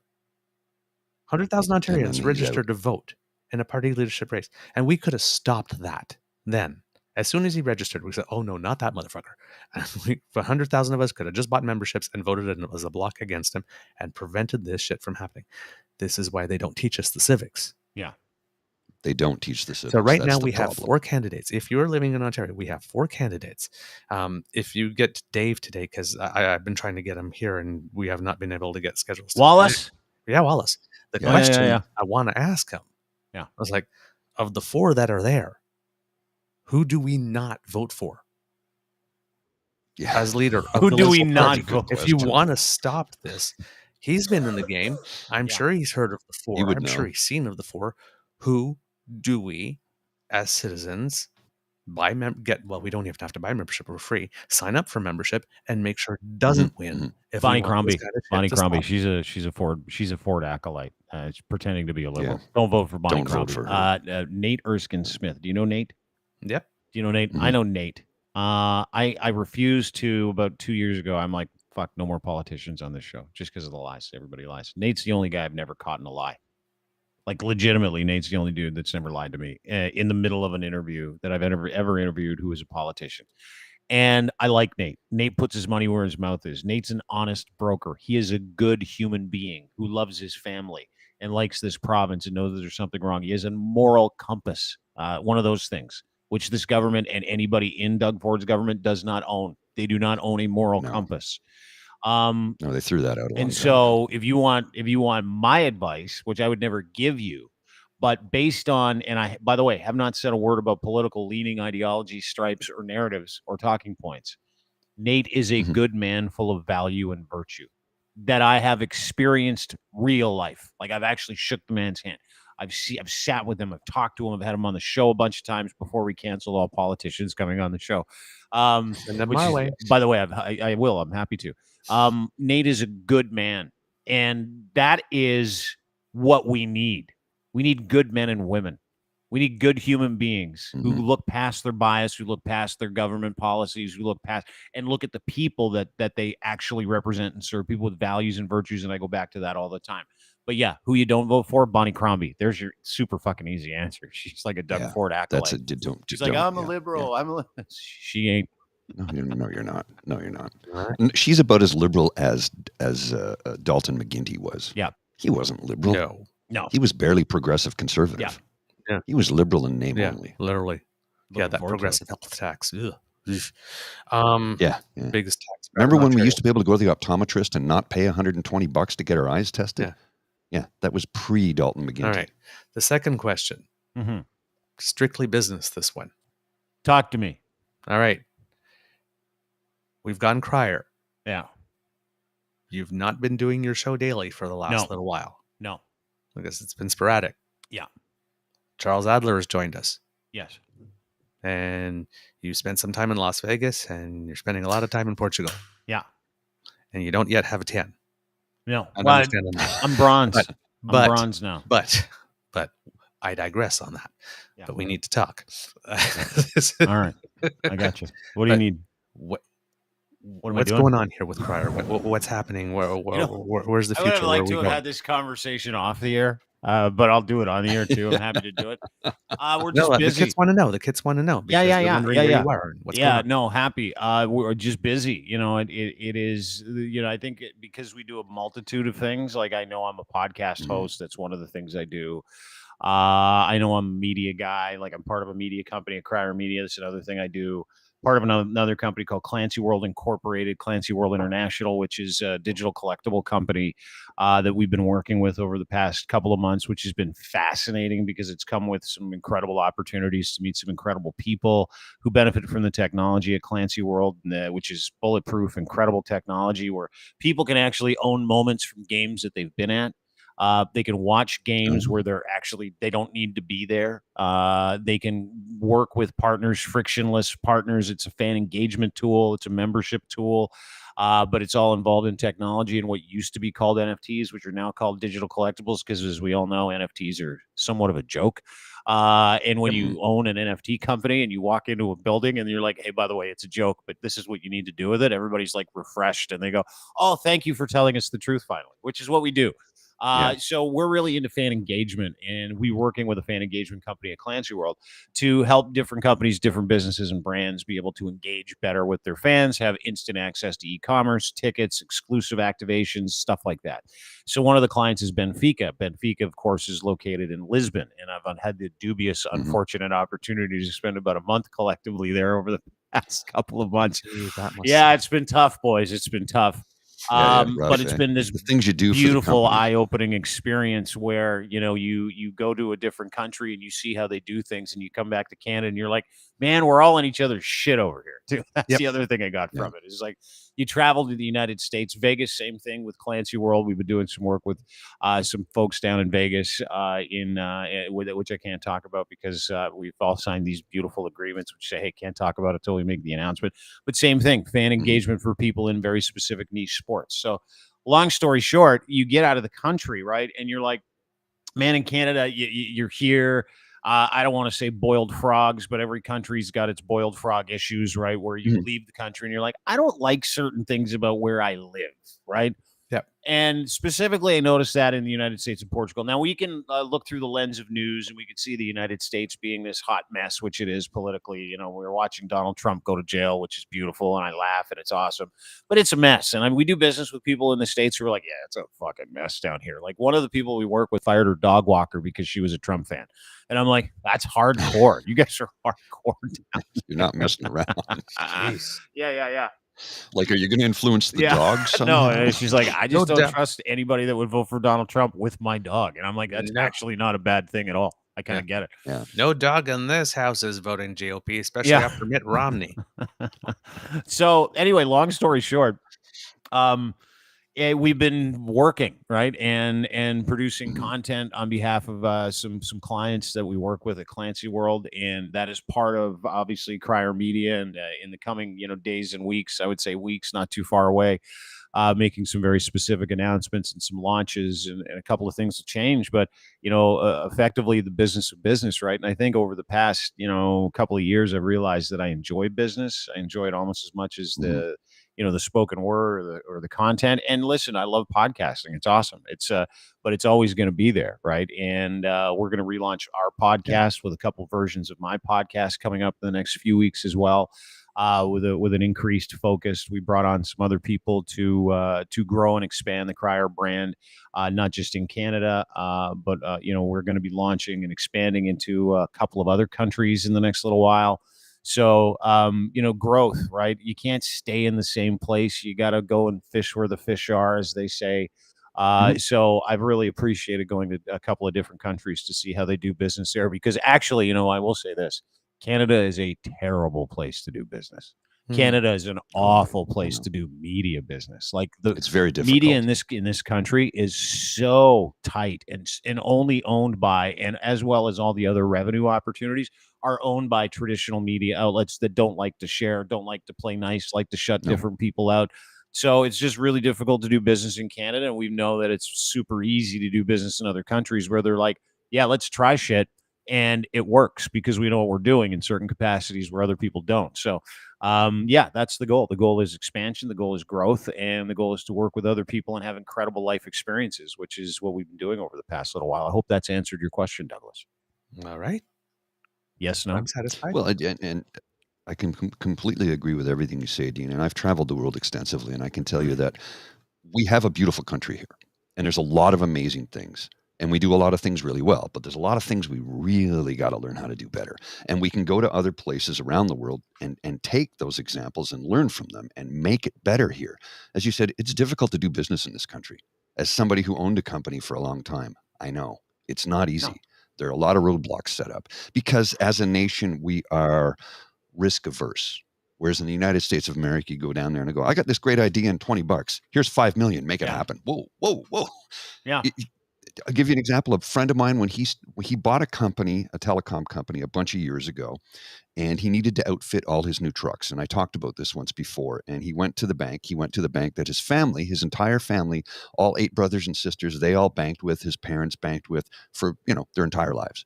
I need to borrow $100,000 so I can outfit buy all these trucks and outfit them. They go, do you have $100,000? Well, if I did, I wouldn't be here asking for it. Well, we can't help you. So he went to every bank in town. Finally, Desjardins agreed to help him out. The entire family moved all their business, all their banking right over to Desjardins, basically because they said, so we've been with you for how long? And you wouldn't lift a finger to help us. Well, help my brother. He asked for $100,000 to get his business up and running. You wouldn't help. Desjardins said, no problem. They moved everything, all their life insurance, their home insurance, their auto insurance, everything to Desjardins. Bank with them. And they're like, they've been so easy to work with. I'm like, because they're Desjardins, and I'm not trying to promote them, but they're kind of outside of the system of the traditional big banking corporate, right? And as you know, it's just, I love this country. I do. And it's a dream, but it's a dream that needs to realize it can go to other places and learn from other We're countries preventative. and other people. And how to do things. We're so preventative in this country in some capacities, and it's a theme. It's not the responsibility or job of the government to be preventative. They are when it comes to people who can't prevent hurting themselves, and we've seen that during the convoy. Mhm. Yes. You know, that kind of Yeah. stuff. I get the preventative nature there because, you know, public health, public safety, all that other stuff. I get that. But we're so preventative over here. And that's really what shakes me is we put so many pieces of red tape, so many different things in front of somebody just to be able to live, just to be able to breathe, just to be able to pay rent, you know, just to be able to, like, you know, you go to Portugal, there's a little old lady Except in selling. Ontario, where they remove the rent That's controls. true. Little lady in Portugal and Lisbon selling like this cherry wine out of her front door because she needs to make a couple dollars that day to eat. So she makes cherry wine and she serves the people. You can go buy, you give her €1, she'll give you a shot of cherry wine. Everybody's happy. You go on your way. She would get arrested in about 4 seconds in Canada if she tried to sell cherry whiskey out of her front door. And it's not just an accepted practice in Portugal. It's a beautiful thing to watch, right? Little old ladies trying to make money from this stuff called ginger, I think it's called. And they sit in their doorway and they got people selling you know, all kinds of wares on the street. That would never be allowed to happen. And I know, like, I'm talking sunglasses, I'm talking weed, I'm talking all this stuff. Like, it's just it's a huge industry. It is allowed to exist and thrive for a bunch of reasons because they know that salaries suck in that country. They know that people are going to be people, and it's a wasted resource to throw drug dealers in jail. It's a wasted resource to throw anybody who's got, you know, pot in their pants or some coke in their pants in jail. It's a wasted resource to throw an old lady in jail who's just serving cherry whiskey out of her front door so she can go and buy a couple of potatoes for dinner. Like, they know that, right? In Canada, we have bylaw officers that we pay mint to run around and shut old grandma down. Like that's what shocked me. And my buddy James Sherman, he's like, it feels like we're so up our own arses in Canada sometimes. Like, it's like we love bureaucracy just for the sake of bureaucracy, just to say that we're safe or just to say that we're preventing bad things from happening to you. And that's really started the wheels turning in my head as I live in this country. And listen, do I love Canada? I guess as much as I live here, I love Canada. I love people in this country. I love the friends that I have and the life that I've curated. Does Canada have any culture to speak of? Nope. We got a whole bunch of other cultures because we're incredibly multicultural and we're a super young country, like a 155-year-old country. Yes. It's like, come on, give me a break. We don't have that kind of history or culture. Our culture is immigration. Our culture is melting pot. Our culture is all of us. And unfortunately, our culture comes with some shit too, right? Colonialism, what we've done to the beautiful indigenous population in this country over the past few hundred years because we're short-sighted assholes, all that stuff. But I just live here, man. Like, that's where I'm at now. Yeah. Like, I just live in this country. I'm a citizen of good character at this point. Like, I've absolutely abated because I'm embarrassed by where we're at. I'm embarrassed by federal government. I'm embarrassed by provincial. I'm embarrassed by our media landscape. I'm embarrassed by the laws that this country uses to hurt the people in this country. I'm embarrassed by some of it now. And that came from actually going to other places and seeing other countries and seeing the quality of life of people and experiencing a vibe that does not exist here, man. We are a fucking tense people right now. We are intense. We are stressed out because everywhere we look, people are taking our shit and telling us to be okay with it. Have some pride, right? And the other part of it, shouldn't be stressed. Well, the other part of that is, like, you know, you can feign nationalism in this country and rue the day that I ever agree with someone who says Canada is broken. It is not. The institutions in this country and the people who manage them are broken, and they're trying to break you and me. That's the problem that we have in this country. Right. We shouldn't be so stressed because within a 1.5 kilometer radius of my downtown Ottawa apartment, there are 16 cannabis stores. Why are we so stressed? My favorite, boys. My favorite. Hey, anybody get on one last night? Anybody twist up a bat last night before you went to bed? No? Dougie? Yeah, you did. Douglas did it. Douglas did. I'm allergic That's to it. bullshit. So I You're not allergic to it, Paul. Get out of there. I'm allergic to it. No, I am. Yeah, no, well, I don't care. allergic Well, to it. that's too bad. Uh-oh. You're letting me down. They're letting Douglas and I down. Sorry, What'd you man. get into last night, Douglas? A little indica? I had a little Yes. street hash with it. Yeah, a little indica. No always straight open. hash. Just No? straight. Yeah, just about a quarter to half of one before bed, and Yeah, yes, the I get best.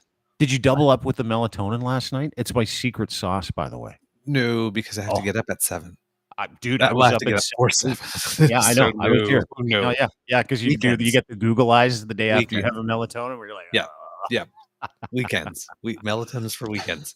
Boys, I love you. Thanks for having me. It was so nice to see you. Great to be on your show. I I have love missed your you so show. much. Yeah, loved your show the other day with the comedian gentleman. His name escapes me now. What was his name? The guy with the green screen that you had on. I thought he was brilliant. Oh, Jake. He was awesome. Our old pal. Yeah, Jake. he was great. Yeah, he's Loved great. that He's show. Yeah. Yeah. Anyway, we thanks love for having me. I Yeah. I feel honored to be on the True North Eager Beaver special this morning. Thank you. Please. Thank you. Thank you. Thanks. Please. Thanks for coming. Namaste. We appreciate it. Namaste, gentlemen. Yes. Namaste, my friend. Namaste in the house most of the day myself. Sweet dad joke. You need to be It's a dad raining. for those jokes. Yeah. Yeah, I love you I guys. guess. I'll talk to you soon. Have a great day. All right. Take care, brother. Bye-bye. Bye. Oh, there you go. Dean Blundell kits. A little skewering of Doug Ford and a little update. What's going on at the network A as little well. update. Yeah. Yeah, because, I mean, Yeah, let's be honest. Appreciate him coming Yeah. by. It was nice to have him on. Hopefully we can get him drop in once in a blue moon. I really did want him on because he's got some insights into the Ford government that many of us don't have because of who he is, where he's lived, and his profession. So he can give us an insight that a lot can't. And I can add to the insights a little bit when it comes to the construction industry. I can tell you that they are actively destroying labor in this country. And being that this is the biggest, most populous province, not the biggest province, Quebec is actually larger, of course, geographically speaking, but population-wise, we're 15.6 million people, almost 16 million people. And according to Doug Ford, the million people that are moving to Canada next year are all coming to Toronto. They're all moving to Toronto, and they all have to live in the Greenbelt. I'm bald. Right. The stress made it all fall out. Made it all fall out. While Dean was talking to us, he had said something that made me realize that the Doug Ford coming back to it, the Greenbelt thing, is that old expression, never let a crisis go to waste.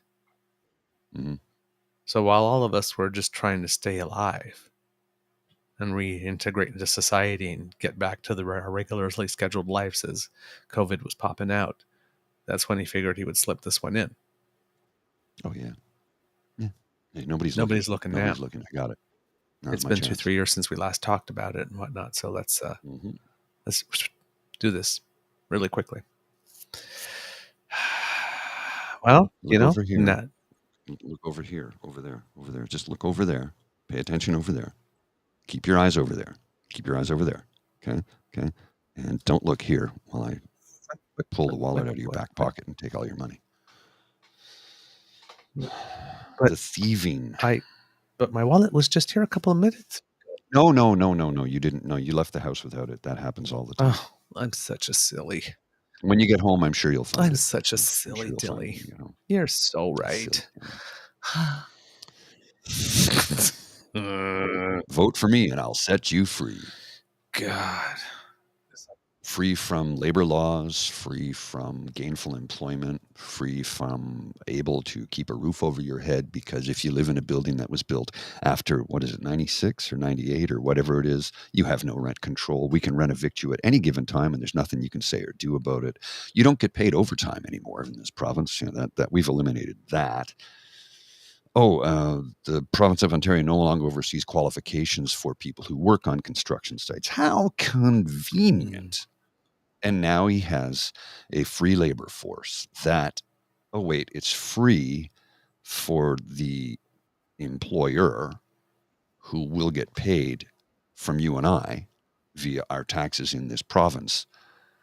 The apprentice gets nothing. The apprentice gets an education, which is mostly general labor, because they're 17 years old and nobody really wants a 17-year-old on a construction site because they spend most of the time babysitting them just to keep them alive. I have worked on construction sites with very young people, and some of them have been exceptionally good at their job. But other ones I've worked with who I had to keep saying, put your helmet back, put your hard hat back on. You need to wear your glasses. You have to pull your pants up. You can't wear your butt hanging out and you're with your underwear showing on a construction site. You're going to trip and fall and someone will get hurt. When you climb up that ladder, which is 30 feet in the air, you have to tie off. And you're only supposed to be on that ladder to get to the working platform. You can't do what you're trying to do. So it's babysitting all the time. Babysitting to keep them alive, which takes away from getting the actual work done. So I guarantee you, the vast number of these 17-year-old apprentices that will be joining the labor force who won't get paid but will be, trained, well, the employer gets the money. They will be mostly doing very general labor stuff. Move this from here to here. Carry this pile of bricks over here. They're not going to be doing a whole lot of actual learning because they don't have the time to train them. They're going to do what they can to keep them alive. Go get us coffee. Here's some money. I mean, and it's free. It's free. Very few of them will actually get a trade out of this. Yeah. Will actually get trained. And look, here's another thing that people don't seem to realize. We do not have enough skilled tradespeople in the country right now, period. We just don't. That's why construction projects fall behind. That's why construction projects fall apart. I know electricians, master electricians, who literally have worked enough in the last few years that they could retire at 45 and live a very comfortable life because of the money they've earned, because they've worked so much. When they're on a job site and they're trying to train somebody, they do not have the time because there's not enough tradespeople to begin with to run a project. So when you get all these apprentices in, you're just making them haul stuff from here to there and clean up and do the dirty work because you don't have time to train them. What used to take, I will say, 5 years, and I could be wrong about the numbers, to become a certified Red Seal electrician now takes 8 to 10 years. Wow. Because the amount of work that is there and the amount of work that needs to be done by the actual qualified personnel, the actual qualified tradespeople, they're working all the time. They don't have time to actually train you anymore. And why is that? Well, they just cut the budget so that their profit margin increases. So get it done quicker. Yeah. What happens to get it done quicker? Well, it's usually not done. Trust me, I have been on construction sites where I've seen stuff built and went, I would not set foot in that building, and I will tell people, don't go there. Yeah. I have told people, do not go in that building. They're like, why don't you report this? And I go, well, I've tried to talk about it as much as I could, but there's only so much I can say and still remain employed. And see, this is the thing where I'm held. I have to keep my job because I have bills to pay. I have to keep this roof over my head. I have to continue to eat. So it's like, how much do I say before I cut my own nose off to spite my face effectively? Well, write a letter to your MP and your MPP. You think I haven't already done that? Anonymous letters, and I can't even name the people that were involved. Because I do know that there's I have sisters. I have nieces and nephews. I have family. I don't want to see bad things happen to them.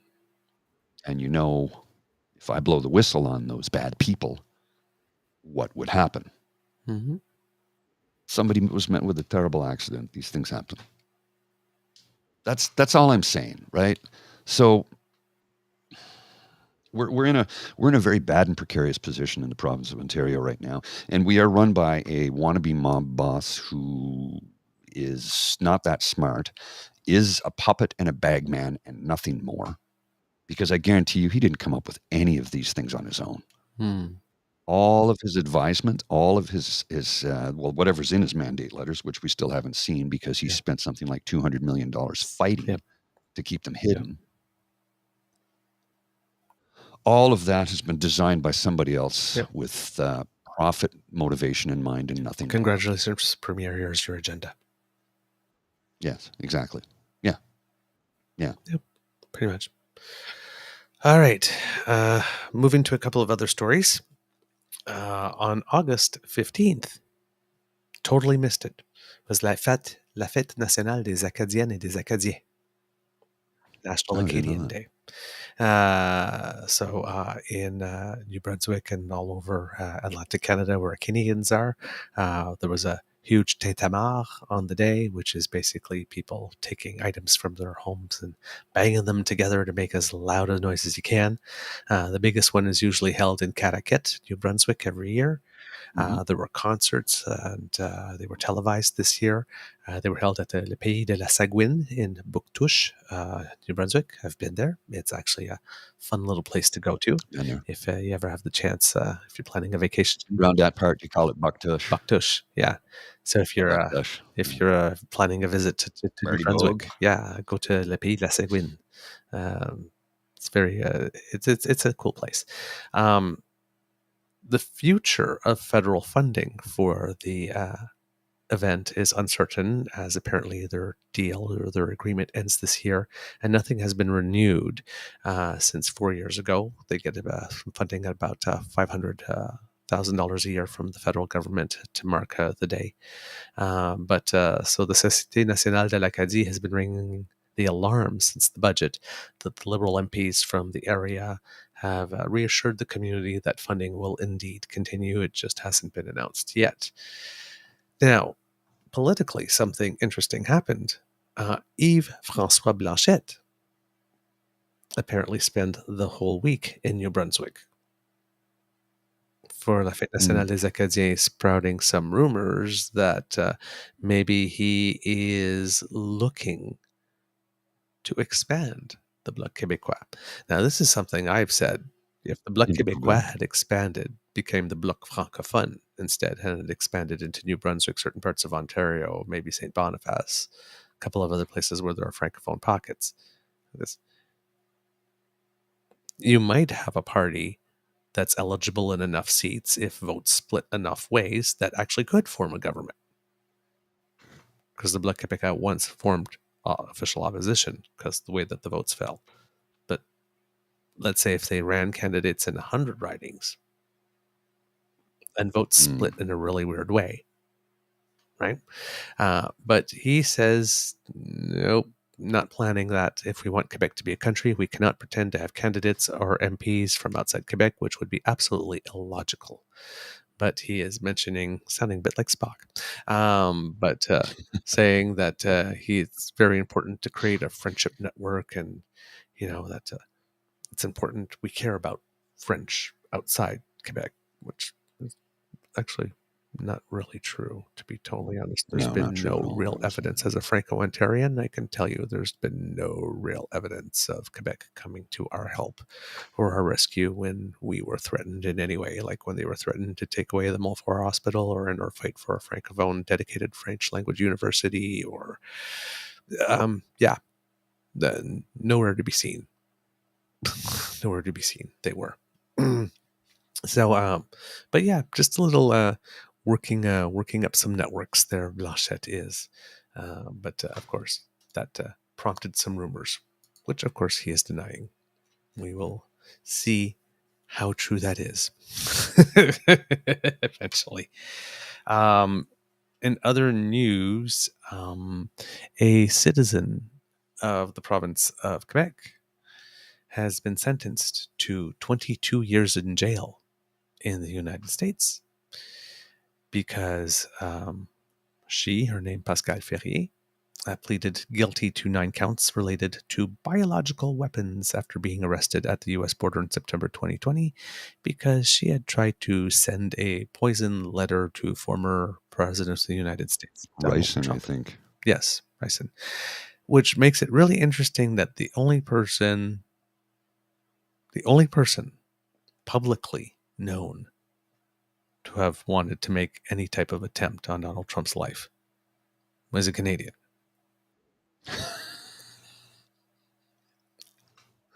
I will just a Quebecois Canadian. Now, of course, we don't condone this, but it's an interesting observation. It's like things I didn't see coming. Yeah. Like, you guys are not huh? going to do it. I was like, I have no idea how this went down, but like I'm sitting there like this is she's like watching TV and says, tabarnak, esti. S'il y a personne qui va faire de quoi, moi je vais faire quelque chose, tabarnak. If nobody's going to do anything, I'm going to do something about this guy. It's just, but that's not the way. That is not the way, kiddies. That is not the way. We do not condone murder.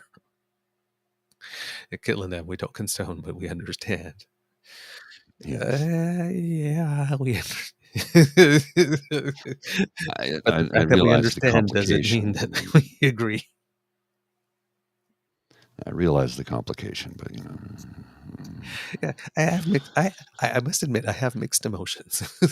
But it is You're always not the wrong. only one with mixed emotions. Remember that Rolling Stones song? Yep. Steel Wheels, 1989. Yep. Indeed. I saw that tour. I was at the Exhibition Stadium in Toronto for that. Oh, really? Yeah. And the opening act was Living Color. Oh, and they rocked the house. Nice. They rocked the house. Nice. Yeah, it was a good time. I think the tickets were $70 or $75. I'll have to check. I have it on my wall there. And I thought that is an absurd amount of money to pay for a show. About a year and a bit ago, I went to see Slipknot, and that was $327. That was the most I ever paid for a concert in my life, and I'll never spend that much money ever again. Yep. Ever again. Yep. It was the VIP experience, and I thought, okay, I don't know if I'll ever see this band again because I don't know when they've ever been here. And it was a triple bill, except one of the bands couldn't make it because they had COVID. So did I get a discount? No discount. Show ended like 90 minutes early. So as a result, the shuttle buses that were scheduled to be there, according to the original plan, weren't there. So luckily we did find a couple of guys that gave us a ride in the limo back downtown. So it worked out. And one of them, it turns out we'd met before and I knew his wife. Oh, just small town Ottawa, man. What can I say? Oh, man. I Kramered my way home by falling backwards into something. Do we have more time? Yeah, we got lots of time. Let's take It's Friday. I'm working from home. Let's look a little south to us since we've been talking about creepy people. So this forward. So let's finish off with the Orange Menace. It seems that law enforcement officials are investigating threats to members of the Georgia grand jury because Georgia has open court. When the indictment was published, their names and addresses and contact information, I'm guessing, was part of that, or what was made public made those things easy to find for people, internet sleuths. So their images and their addresses are now circulating on far-right websites. Most news agencies have not mentioned the names of these websites, which is very good, so as to not encourage people to go look at them. But yes, basically, as soon as the indictments are out, the threats start. That's the world we're living now if you're in the United States. Try to hold someone accountable for the bad things you do, and you get threatened. According to polling, majorities of Americans, including a significant majority of people who consider themselves independents, believe that 45 behaved illegally in many of the cases he's facing in a court of law. Interesting. They believe he behaved illegally in many of the cases. So there's certain cases, I'm guessing, the majority doesn't believe he behaved illegally, which I don't actually understand because it's rather obvious. That sounds complicated. Yes. But among Republican voters, especially primary voters, his standing as the front runner has never been more secure than it is right now. And all general election polling showed Trump and Biden in a dead heat within a margin of error. Of course, national polling doesn't really matter. It's state by state. But it's still amazing that in a world where a president is facing 4 different indictments, that's not seeming to move the needle popularity-wise. Non-Trump Republicans are revealing that they are concerned that he might be a guarantee loss in a general election, but there's still no conservative movement within the party, any way, shape, or form that is visible to make it such that they would want to take him out, other than, of course, Chris Christie and Asa Hutchinson. But I mean, he's not really rating. He hasn't even qualified for the debate that I know of, which will be Wednesday. So it seems that he's basically walking away with it. Interesting news with regard to debates and qualifications and all that kind of stuff. Ron DeSantis, whose campaign has been spiraling. He's had to cut staff. He's not popular. People don't like him. He's awkward in person. Well, in the New Hampshire primary, according to polling, he is now running third instead of second. And guess who's running second in New Hampshire? Chris Christie. Well, that's interesting.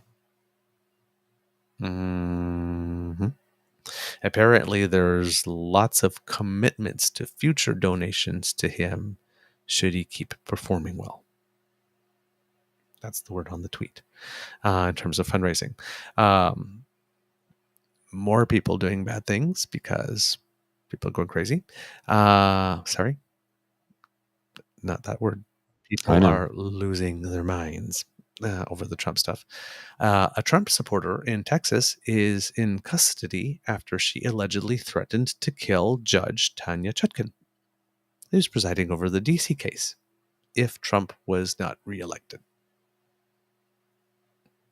And then the other day, apparently the FBI shot a 75-year-old man somewhere, I think, I'm thinking it's in Iowa, but don't quote me on the state, because he had been publishing on the internet a whole bunch of stuff that he was mad and let the FBI come over here and see what's going to be waiting for them, what I can give them a taste of.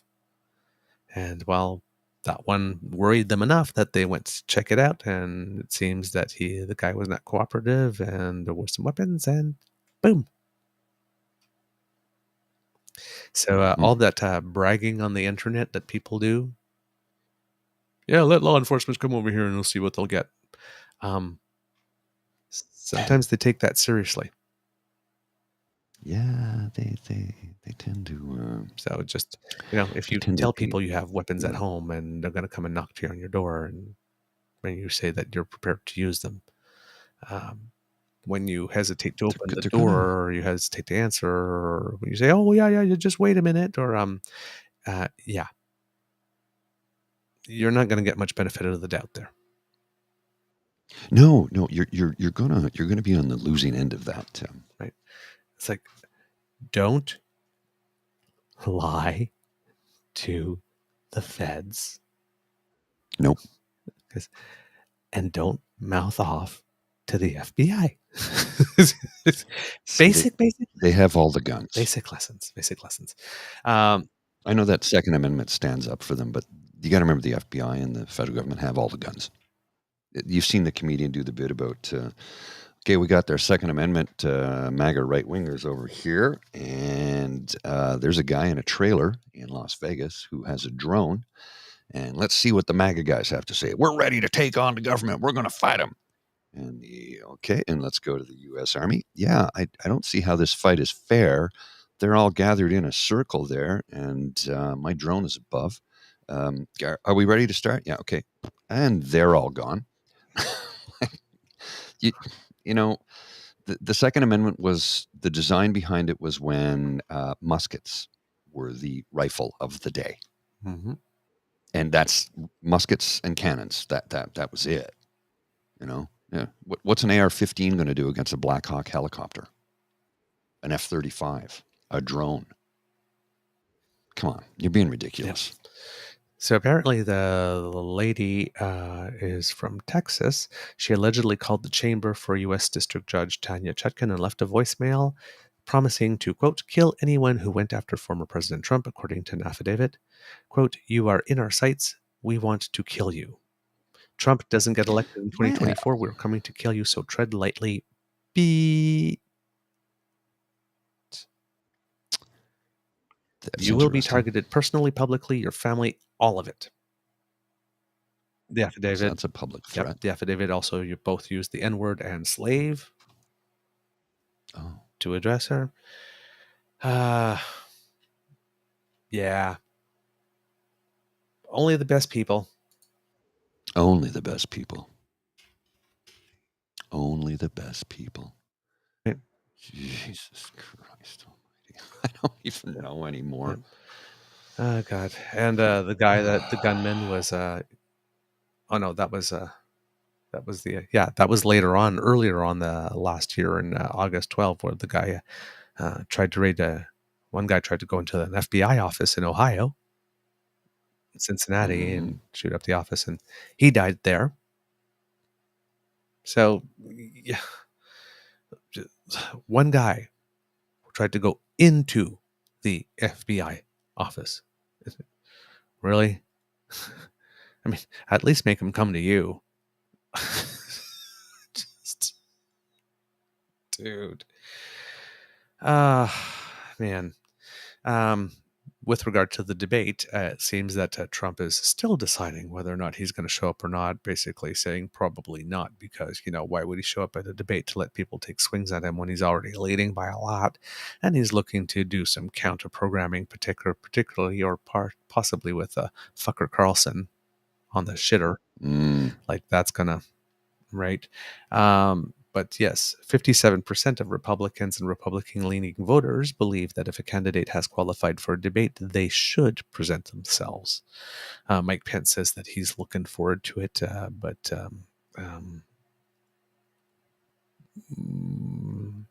he is, out of all the candidates that are at least registering to qualify for the debate, in last place in the polls. Well, isn't that convenient? Yeah, really, really last place.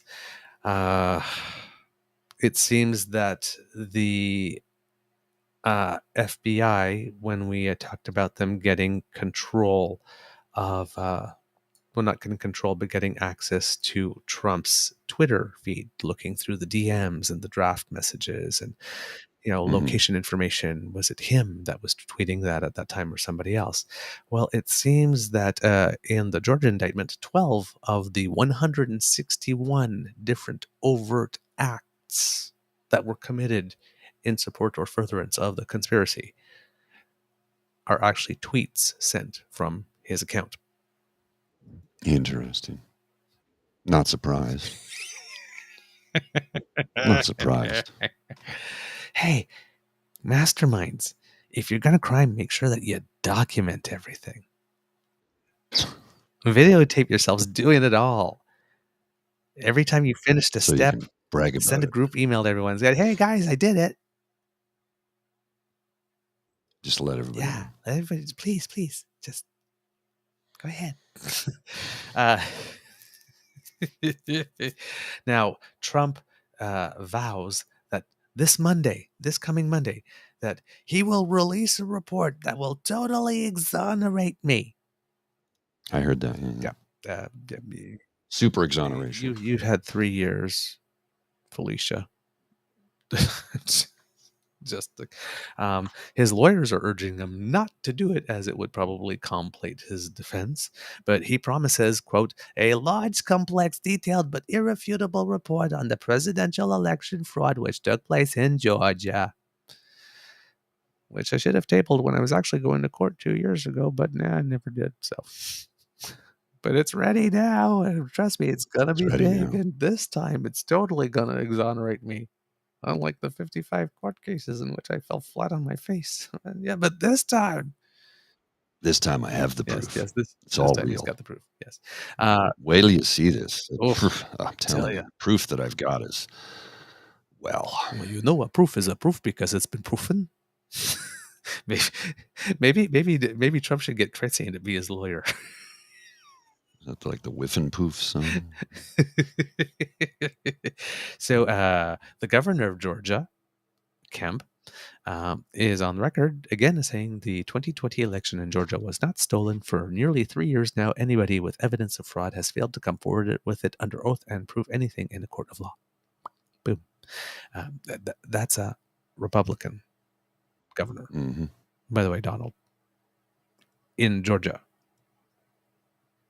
in the Deep South, in a Southern strategy state, saying Damn. you got no case.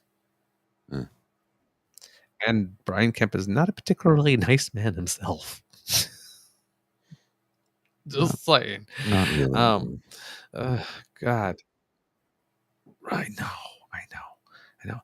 Pence and DeSantis are now being a little more bolder and vocally agreeing that Trump did indeed lose the election 3 years Yeah, ago. because they realize we're going to prison now. So screw it. Let's just come clean. Man. You have to understand that in Georgia, the Georgia election vote was thoroughly examined, re-examined. They even held a hand count of 5 million ballots cast. The 5 Department of million. Justice, under Bill Barr, appointed by Trump, investigated it. The Georgia Bureau of Investigations, the state FBI in Georgia, investigated it. There's nothing. But Monday he's going to have a report. Yeah. That's going to prove it all. Pull my other leg and it plays Jingle Bells. Because again, right, if you had that, you wouldn't have released it before you spent so much of your campaign donations and legal funds that you had to ask one of the super PACs to return some of the money. And now that you've got all these co-defendants who legal bills you'd promised that you'd pay, and now you're not. So you've got like Rudy Giuliani going on TV making a case that, yeah, you really should be paying my legal bills. You only paid the $340,000 to Trust Point to, make sure that that documentation I was supposed to get in the Ruby Freeman and Shea Moss case was actually being, was actually going to be able to be paid for discovery, so I can pay my bill there. But you promised me I was going to get $20,000 a day. At least that's what I was saying the entire time I was president. And well, that never materialized. And now I'm selling my house. He actually put his house up for sale. And then Jenna Ellis, one of those lawyers, the one that Jake mentioned that he's particularly happy is on that thing. Mm-hmm. He's not paying for hers either, and she's like crowdfunding, and it's like, well, Jenna Ellis, you're no Donald Trump. Not sure your crowdfunding efforts are going to be successful enough to earn you the amount of money that you are really going to need. So you might be possibly one of those, when Bonnie Willis says, oh, no, I'm going to try all 19 of them at the same time, you bet that she's not going into that courthouse with 19 people, because a lot of them people are going to flip way before then. Oh, yeah. And the earlier you flip, the better deal you get. And you're already not getting the best deal you could possibly get because you whistled past all the off-ramps to sing before. So you'll still get a better deal than what you would have gotten, but not as good a deal as you could have gotten. And you have 18 people in the race against you, and you need to be first if you want the best deal that's remaining. I was reading something just yesterday about how a lot of the defendants are going to go bankrupt trying to defend themselves. Yeah. So they're going to look at, wait a minute, I could lose everything, my house, my savings, and suddenly I owe tons of money. Yeah, he did it. I was there. I held his hand the whole time. They're going to turn on him. They're going to turn up. There's no loyalty there. There's none. Exactly. But what better way, Donald Trump, to get all those people that you've been trying to keep in line all those years to remain in line than by refusing to pay their legal fees? Mm-hmm. Of course, even if you wanted to, you can't because you're broke. Oh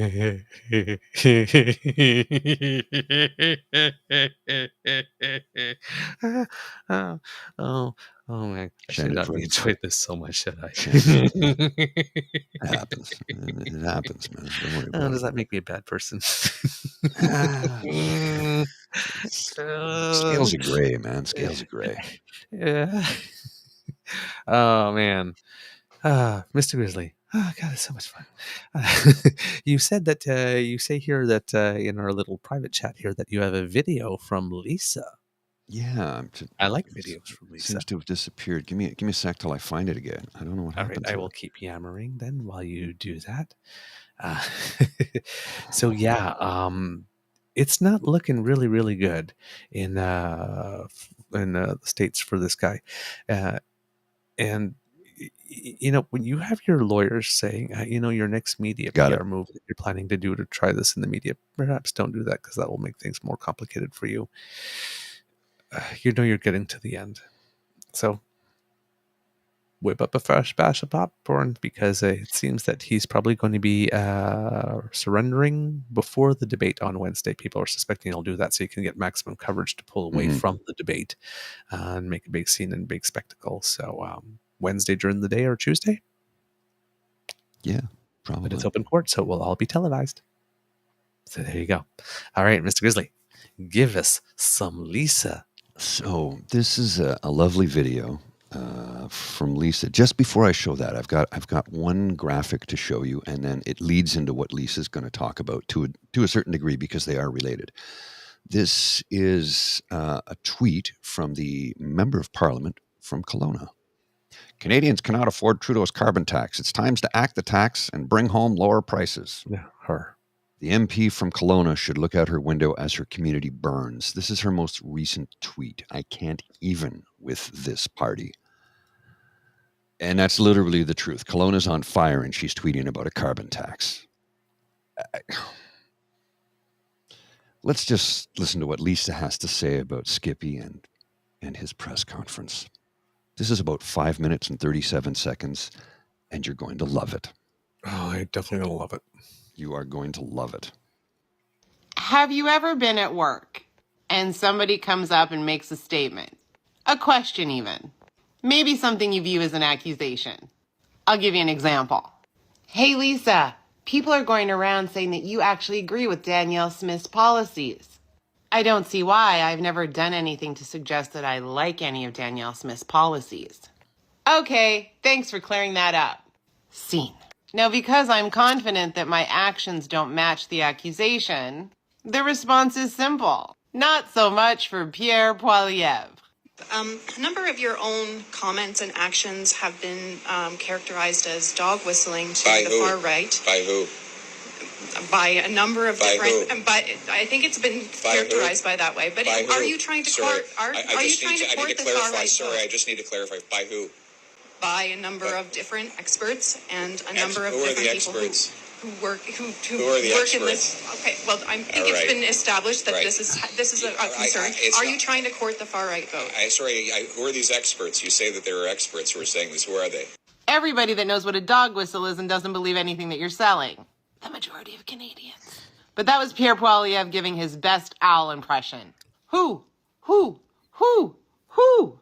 Now, that wasn't even the question that the reporter was asking. It was a statement. And if Pierre didn't agree with that statement, all he needed to do was to clarify that nothing that he's ever said is a dog whistle. He's never embedded messaging to get to his base. He hasn't used terms like take what is rightfully yours, using Anglo-Saxon language, etc., etc. Now, at this stage of the game, politicians can anticipate the question depending on who's asking it. I guarantee you if that had been Rebel talking about dog whistles, he would have chuckled and said, how ridiculous and absurd. Because it wasn't Rebel, he went on the attack to catch the reporter off guard, to dominate the conversation, to deflect from the question. It's a narcissistic technique. Yep. So we're seeing an attempt here to distract. Oh, 100% Pierre. We're seeing an attempt here to distract and protect Justin Trudeau from his extremely unpopular carbon tax. I should have known. He just loves Justin in his mouth. Are you trying to court the Sorry, far right vote? I'm sorry. Your question seems to be based on a false premise. You can't even tell me who these experts are. It sounds like it's just a CBC smear job. And that is how you deflect a question. You gaslight, you speak over people, you bring in other topics, and you use the same dog whistles. It's a common sense campaign. I don't know why we're campaigning. I don't believe an election has been called. But you're saying that anybody that doesn't follow what it is that you're putting forward does not have common sense. Maybe we have a little bit more common sense than just listening to your dog whistles. Because axing the tax doesn't explain how you're going to make things better. Telling people you're going to create affordable housing doesn't tell us how. And just continuously blaming things on Justin and saying that his political career is in shambles when he's not the one that needed a makeover. Doesn't tell us anything, Pierre. So you're not going to Next answer that question. question? She doesn't work for CBC, but I do. I'm Carrie Campbell. Brilliant. This is a reporter that tried to ask Pierre the question. She does not work for CBC. Now, do you want to see how one of Pierre's supporters reacted to that? I know you do. Mark Slapinski. Now, it doesn't matter that he's blocked me because people posted this all over Twitter. Pierre Poilievre is a man who knows how to keep women in their place. Women reporters should stick to fashion and recipes so they look good and make tasty meals for their husbands. That's Pierre Poilievre's base. When we talk about white nationalist or Christo-fascist ideologies, it has to do with putting everybody down that aren't men and white. I mean, I'll give it to Slapinski. That wasn't even a dog whistle. He just put that narcissism right out there. Nothing scares fragile men more than people that don't bow down to their fragility. As was evidenced, because despite Pierre having just insulted CBC, when Carrie came to speak up, Pierre let him ask the question. And even though Mark's interpretation isn't what Pierre said, it's what his base cheers on. Because if Pierre had clean hands and never used a dog whistle, he actually could have shot down the reporter's question. But he was scared. As he should be. Because we all know Pierre. Oh, and I just want to show this part too. Look at Trudeau's tax right there, 185.8. Gas prices have skyrocketed across Atlantic Canada since Trudeau's tax took effect at the beginning of last month. And now the devastating consequences are hitting grocery stores. Why don't you talk about the gross profits of the oil companies, Pierre? Or the gross profits of the grocery stores? Because they're still making profits despite any tax put in place. Or talk about the bullshit cents off a liter that Danielle Smith put in place when it only just allowed the gas companies to increase the price by that centage. Dog whistles! Pierre Poilievre wants to be our prime minister. Who? Once again, Lisa with the Grand Slam home run. Like, nails it, puts a button on it, puts a bow on it, just gives you everything you need right there in one fell swoop. I understand that wildfires are an excuse for the Conservatives, or so they believe, to give everyone a piece of red steak and tell them to put it on the grill. But as a PR guy, who in their effing right mind tells people during wildfires, during evacuations, to have a gas station press conference?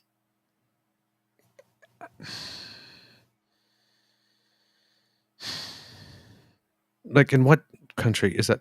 That's like, a child washes up on the shore face down, as we've seen before, and you decide to make an announcement at, a swimming pool factory. Yeah, just That day. Or I just... Yeah. Or a polytechnique happens and the next day you go and announce a gun liberalization law or something. You just Megantic blows up and you announce that you're cutting worker regulations even more or something. Who goes there? Who advises that? And how do they still freaking have a job? I don't know. I don't know. Like, it's mind-blowing to me. Everything is burning. The one thing we seem to have somewhat agreed to do as a nation is at least put a price on carbon. Well, of course, how many responses have you heard from certain members of a certain political party in the House of Commons? Says, well, the carbon tax didn't do anything to stop the hurricanes or floods or wildfires. Oh, Jesus H. Christ.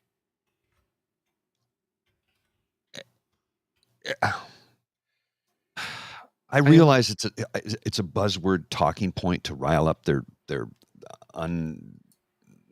their ignorant base. And I say ignorant because they're uninformed. They're uninformed base. I get that. But come on, they're playing you for fools. They think you're stupid and they're treating you as such. It's the exasperation, my daily exasperation. Usually followed by my daily pint. That's a joke. I'm just kidding. My daily exasperation followed by my daily pint. It's a joke. Usually a few pints. Who's kidding who? Glass of wine. Coffee. But no, you're true. We have, like I said, I just don't. I don't get this thing that the solution right now is to axe a carbon tax, to axe the one thing that we are doing that is known to work. Mm-hmm. That's known to work, and remove it, and still have nothing with which to replace it. The technology that they've been promising for 17 years, it's not here and ready to deploy and start reducing GHG emissions right now.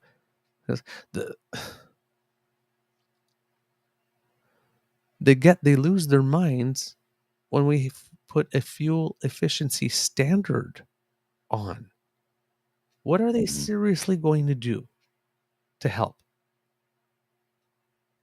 Not a damn thing. So everything's burning. Let's stop the thing that we're doing now. Let's promote greater use of carbons when we see what it is that it's doing. And let's just wait for somebody somewhere to invent something sometime that we are maybe going to get off our butts and deploy after we spend like 10 years fighting about whether or not it's actually effective. If we get there, we get there. Like this is... We've already started. We've already started down this path. It's been here for like 5-6 years. People are used to it. We know at what rate it's going to increase. There's predictability for the industry. Why can't we just leave good enough alone? Mm-hmm. No, let's unbuild the thing. We put it in place. You guys promised it was unconstitutional. You took it to court. We spent all those millions on it. The Supreme Court ruled that it was indeed constitutional, that it wasn't a tax. Now we have it. And yes, you still want to take it. I just don't. They're trying to use it as a cudgel. That's what it is. But the thing is, it's working against them, and they're too stupid or ignorant to realize it or care. They're sacrificing the next I don't know what generation it of is. voters. They don't give a shit. They want to win the nanosecond. Remember, that's it. That's all. Nothing more. If we win today, we win. I'm taking the ball and going home. I won. I'm taking the ball and going home. But the game's not over. We're still playing. No. I'm taking the ball and going home. This is what we're dealing with. God. Well, and case in point, let's remember, what was it around this time last year when they were having their conservative leadership debate. Yeah. Canadian Conservative Party votes not to recognize climate crisis as real.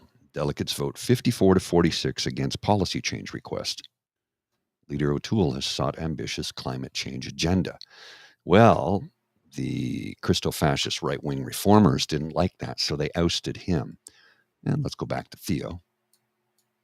Canada, the future. A couple of kids in space suits. That says the end came pretty quickly after that guy was elected, and it's a picture of Skippy waving, saying, "Stop the carbon tax." Yeah.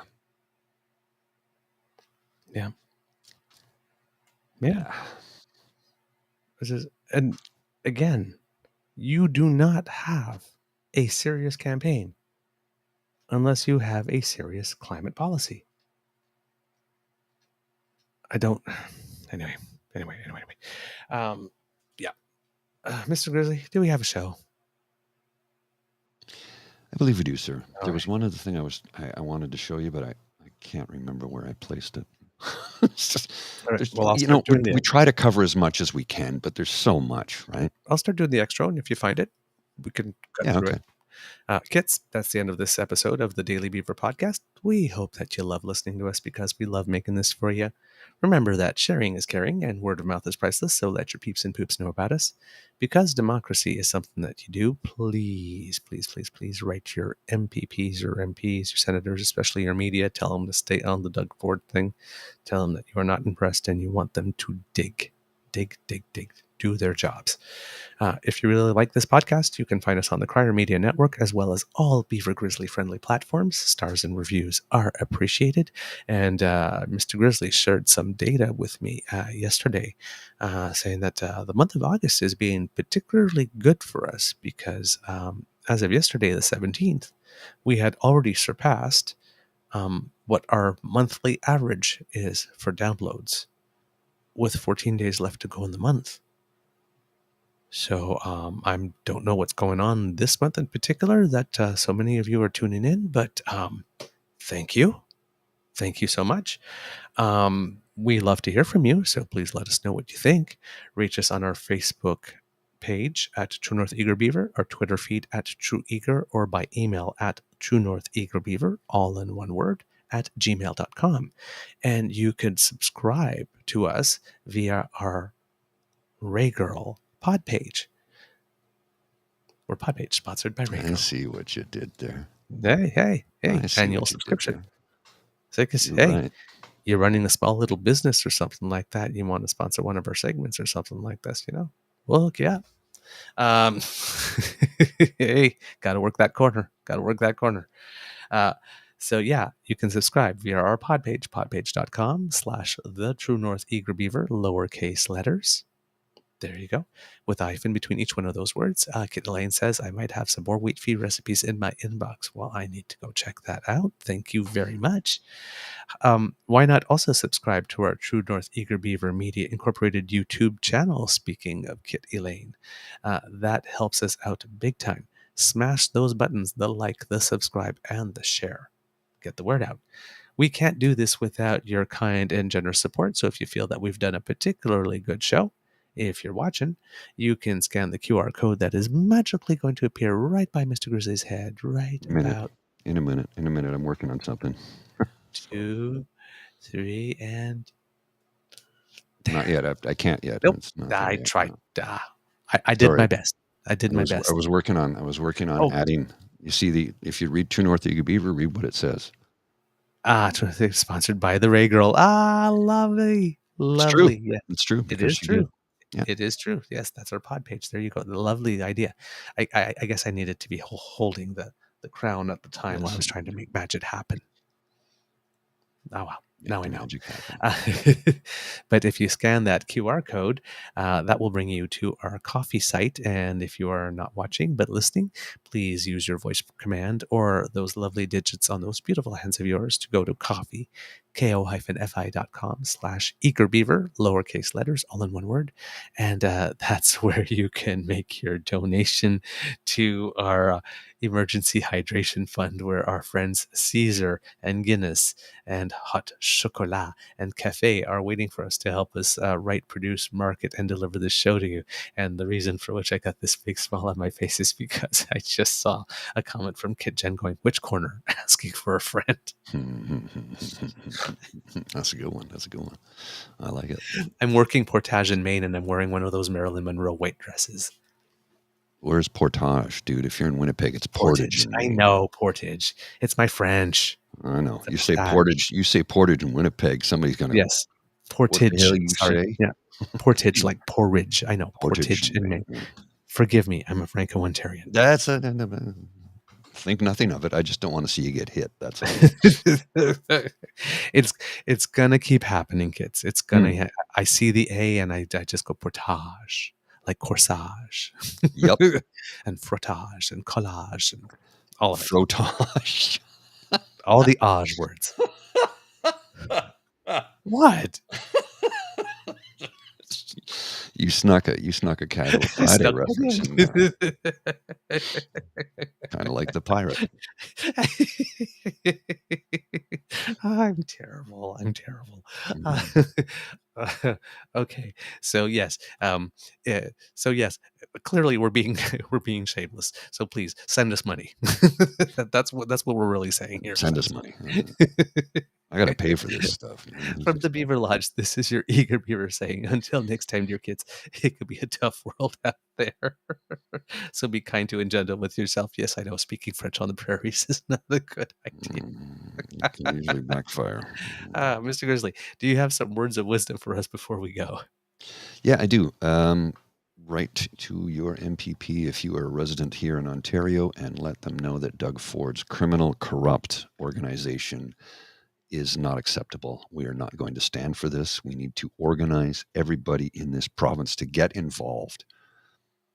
It's important. I realize the vote is a couple of years off, 3, but we got to figure out a way to take this man down now, because lost the confidence. My God, the only people that have confidence in him are the ones who are profiting, while the rest of us get screwed. So yes, write your MPP. Write a letter, an actual letter. The email does nothing.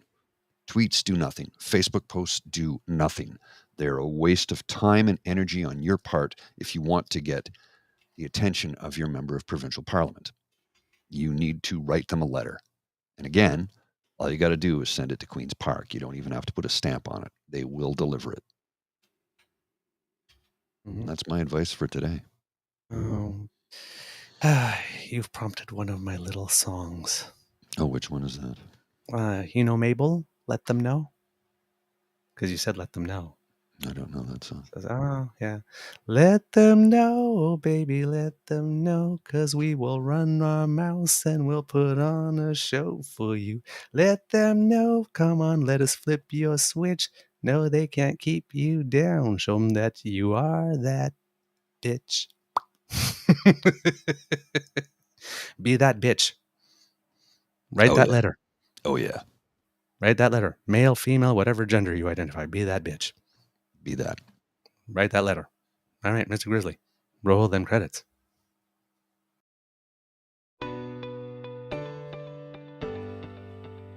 You are listening to a True North Eager Beaver media podcast. The True North Eager Beaver podcasts are proudly brought to you by our founding sponsors, the Miss V Mysteries from Corvid Moon Publishing, your source for science fiction, fantasy, and cozy mysteries featuring a broad diversity of characters. CanadianTarot.com, your uniquely Canadian online eclectic tarot community and forum. And the Peppermaster, hot pepper sauces made from fresh farm ingredients to thrill your taste buds and expand your mind.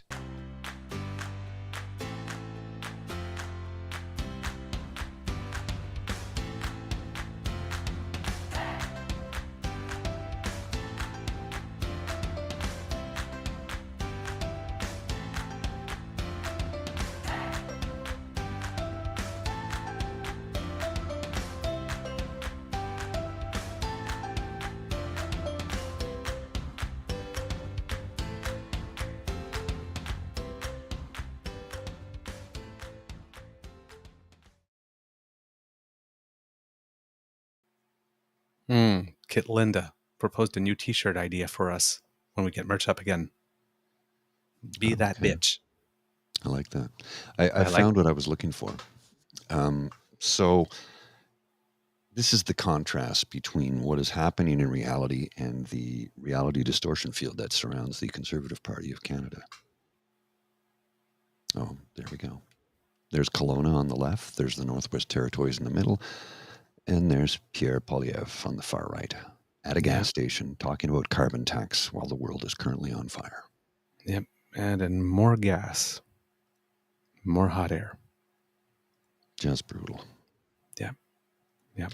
Have yourselves a great weekend, folks. We will be back Monday morning. Monday morning, it's going to be tight for me because I have to be in the office, so we don't have as much time as we normally would. Right. But next Saturday, we will be back in the pub. And Pride Week starts here in Ottawa on Monday. So next Saturday, we're going to have ourselves a raucous, rockin' good time. I'll see you then. I'm so excited. Put your paws up.